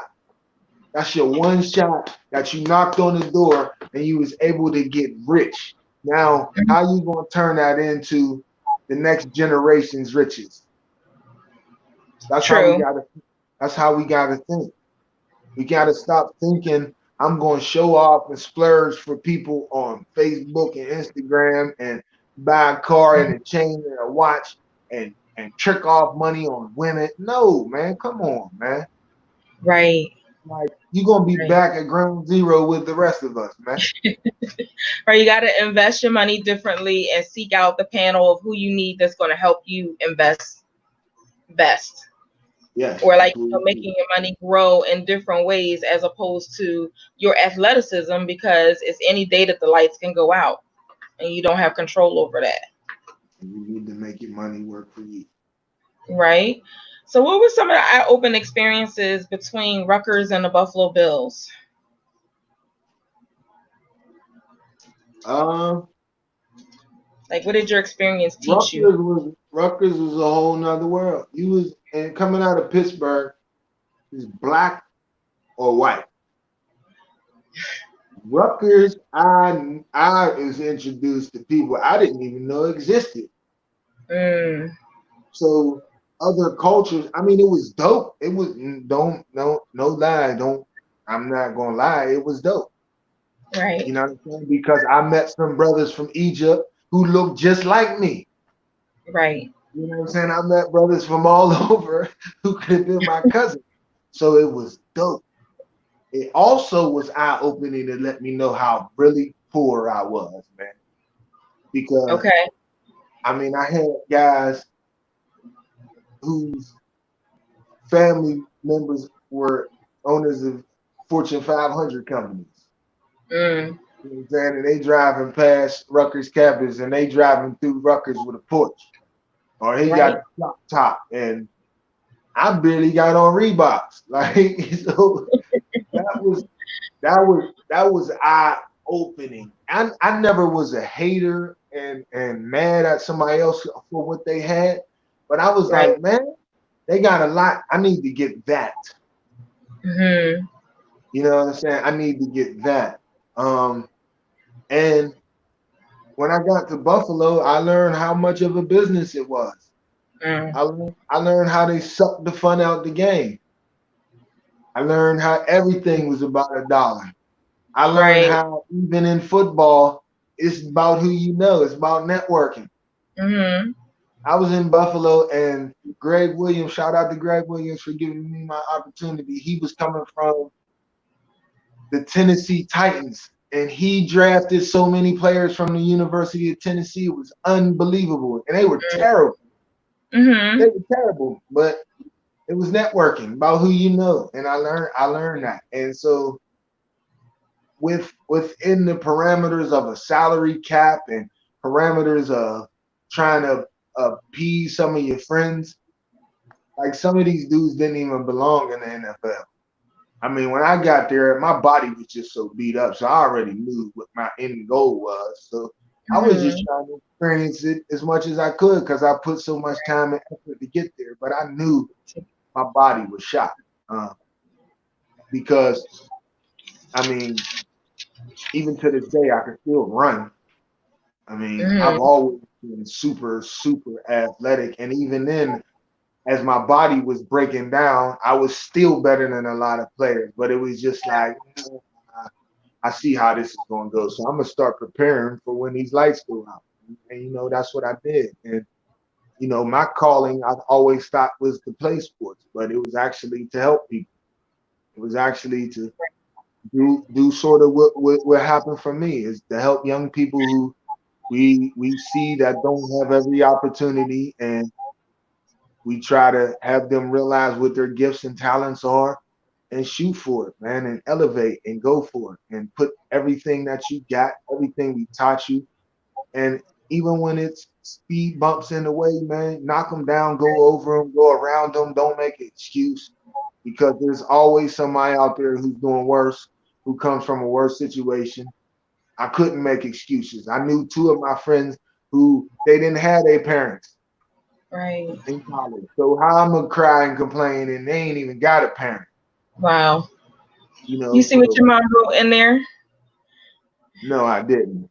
Okay, she said Dag song we was po, like just P-O with a laughing emoji, and then she said LOL. Yeah, yeah, yeah, listen, I mean, heat that thing up with the stove. And then she said we was rich with love.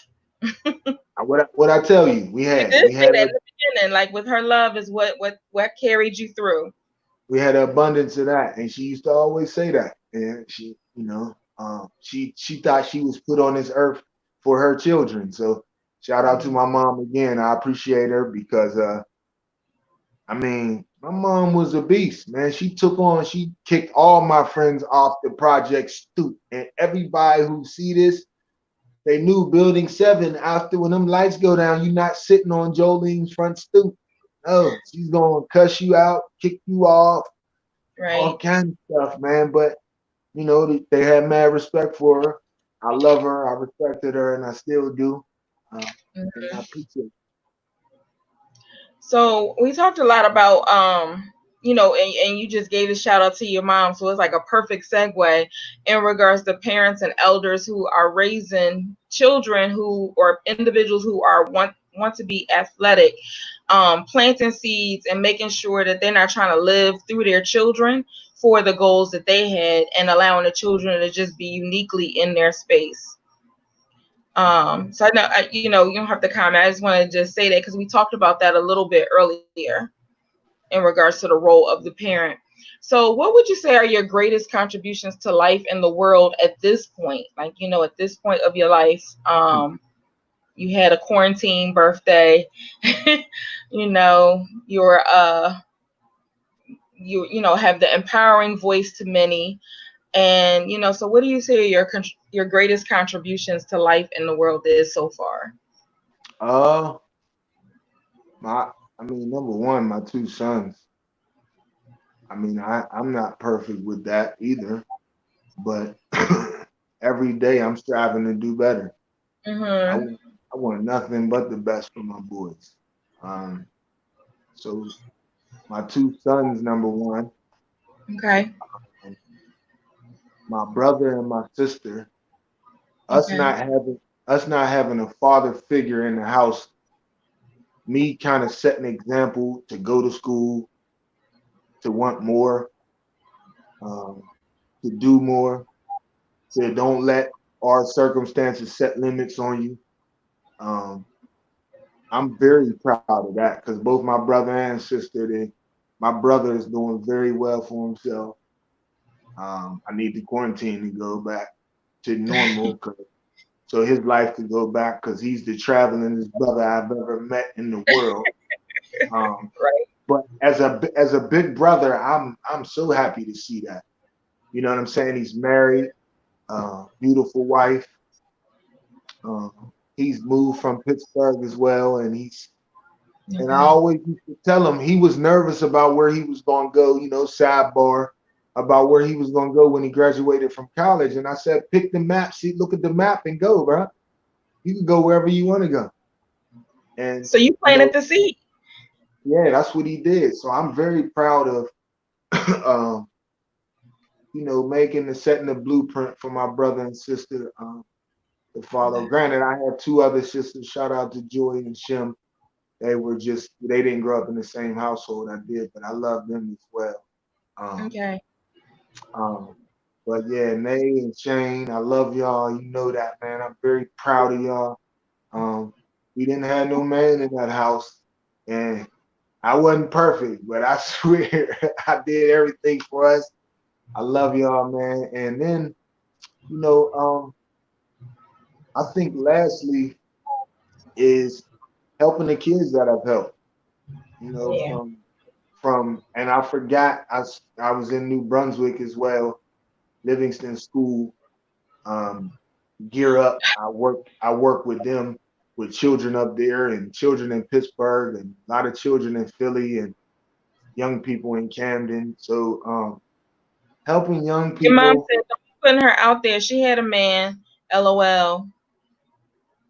That's your mom. She said I had a man. LOL. You're not Um, gonna go there. but anyway, uh, nobody I learned from. How about that? But I learned from you, Ma. But so my contribution to kids, Glen Mills, Philly, uh, um, Camden, Mhm. Pittsburgh, Mhm. Edward. So lastly would be helping children. I mean, Okay. like it didn't work for all of them, but I came in every day with the attitude to help change young people's lives. And Okay. I have sympathy for teachers who have been in it for a long time, because I know you get burnt out, but I Mhm. don't want you to get burnt out and it compromise and it affects the way your information is received by kids. So if you in it and you burnt out, please get out of it. You Right. got to, Or take because a break. I was at that point. I had to get away, and I walked away because I know how much I was given when I was there. There's not a lot of men in a lot of these places, especially when you're teaching. Right. So you find yourself kind of being a protector, whether the women in the school need it or not. You find yourself always running to try to solve issues. And we Right. worked at some places where there was some hardened kids. Yes. Yeah, shout out to Adam Stanford. I remember this kid grabbed my tie the first few weeks of school, Right. but he got his life changed, and and he became a better young man. You And see, having worked with you in residential, I could just imagine how his life was changed um, from the experiences that we had together. That's all I'm gonna yeah, say. no. We don't gotta sugarcoat it. We break Right. young men down and build them back up into men. We break young Right. males down to build them back up into men. And that Right. don't mean I gotta put my hands on you. That means that you're gonna hear it though, and then you're gonna be shown how to do it. You're gonna be shown how to dust yourself off, because this is not gonna be the only time you fall. You're gonna be given the tools to dust yourself off and pick yourself up. But Hmm. you will also learn that some men are built differently. Right. And if you cross that line of a type A man is going to fight fire with fire. And a lot of young people in Philly's a tough city. A lot of young people got to learn it. Right. Camden's a tough city. There's a lot of single parent moms, homes out there, and these young fellas ain't never heard a deep voice in their life.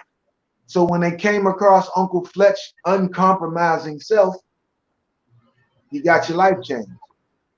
And I'm happy about it, because I had guys like Anthony Coleman and Vincent McDuffie and Sean Holmes and and Mhm. and, and Ross and Joe Henderson and Dwayne Thompson and Ron Graham and Nick Brown and And Terrell we had the Feeney. statement too of right or wrong, weak or strong. Like, me being a clinician in that setting, and what it was that I brought to the conversation with an all male building, pretty much.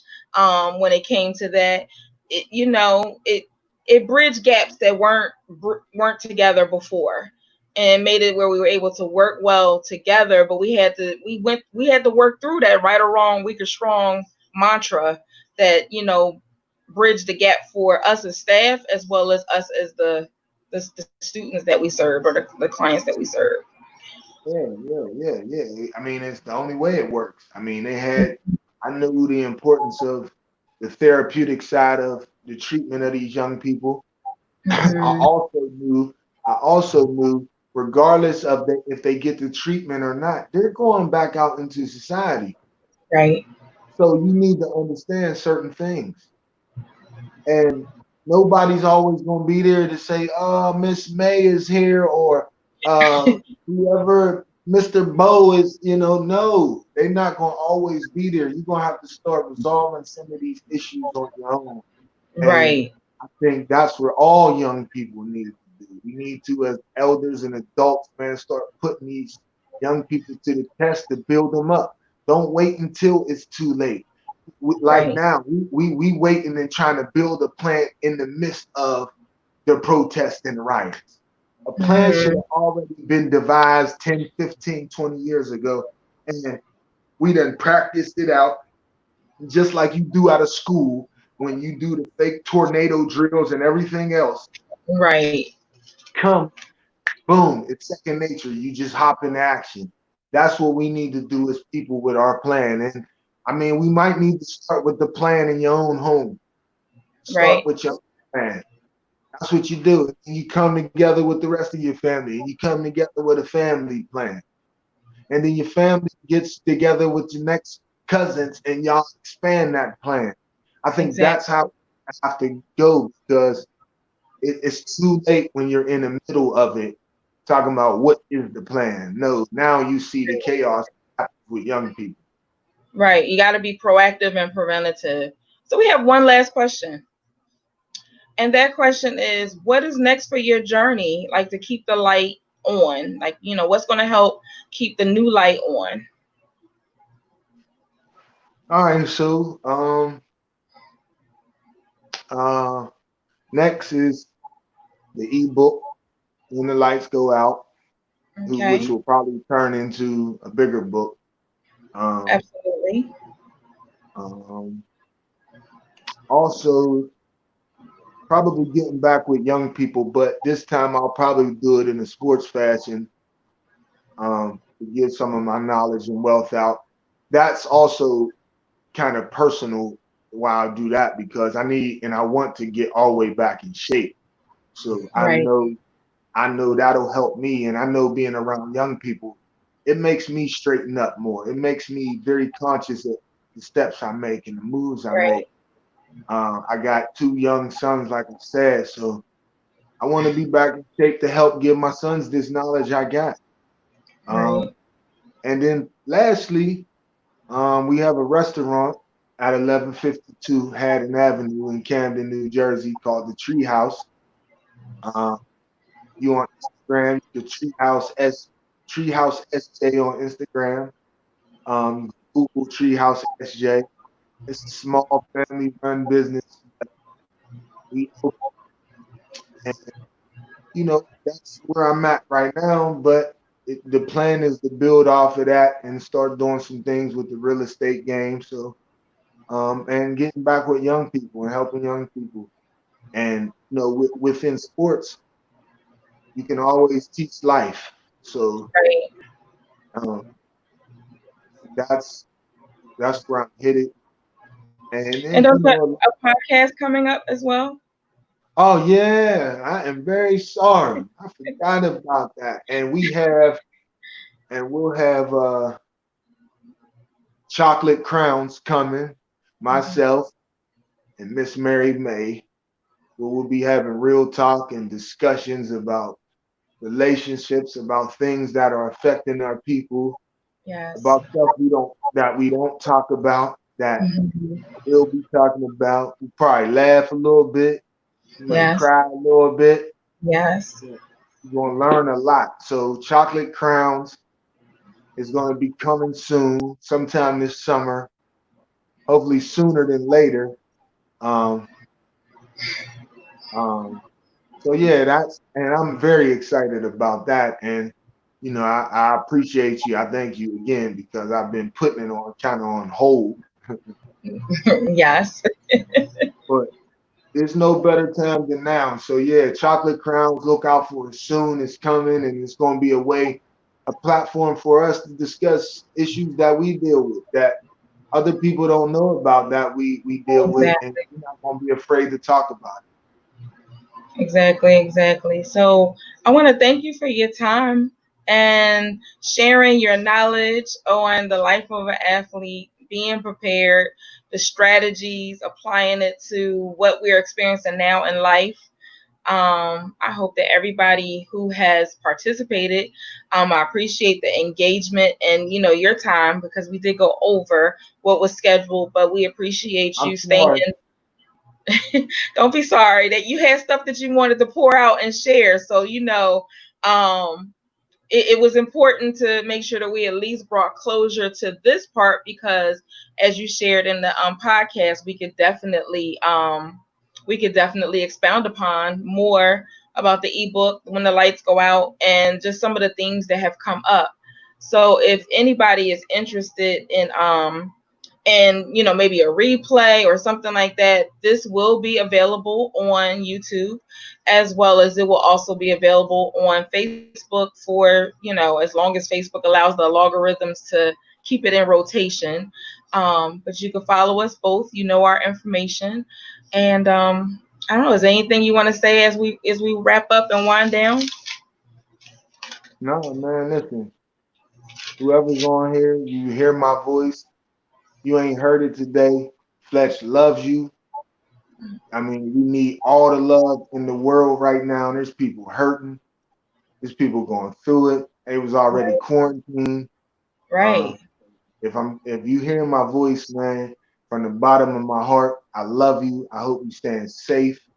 Get your immune system together. Get your garlic. Get your turmeric. Get your ginger, Yeah. elderberry. Get your sea moss. Ginger Get root. all ginger root. Get it all up in you, man.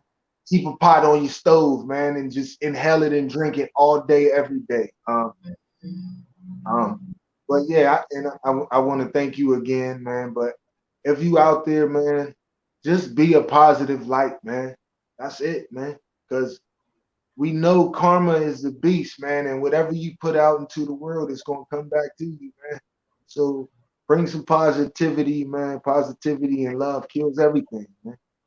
And therapy is not taboo. It's definitely your friend. Because as you go through this life and different experiences, you need a non-biased environment that can nurture and build you back up. So just as, Delrico has his version of breaking situations down and building people's character back up, if you have a qualified individual that provides the type of therapy that you're looking for, it should be some accountability, and it should be a safe space that you can just be authentically you and show up in that way and be able to leave out with some skills. So we thank you for joining us. Thanks for the feedback. We got some. It was thanking us both. It was wonderful for you to stay safe and that your mom loves you. That they feel that the conversation was great from the feedback that we have in the comments. Yeah, thank you, man. I appreciate it. Definitely do. Yep. So we will see you the next time that we come together. And if that's Chocolate Crown or another conversation, we do thank you for your Sunday evening, for the time that you've shared with us. And feel free to follow us both. Take care. Be safe. Love and peace. Love and peace.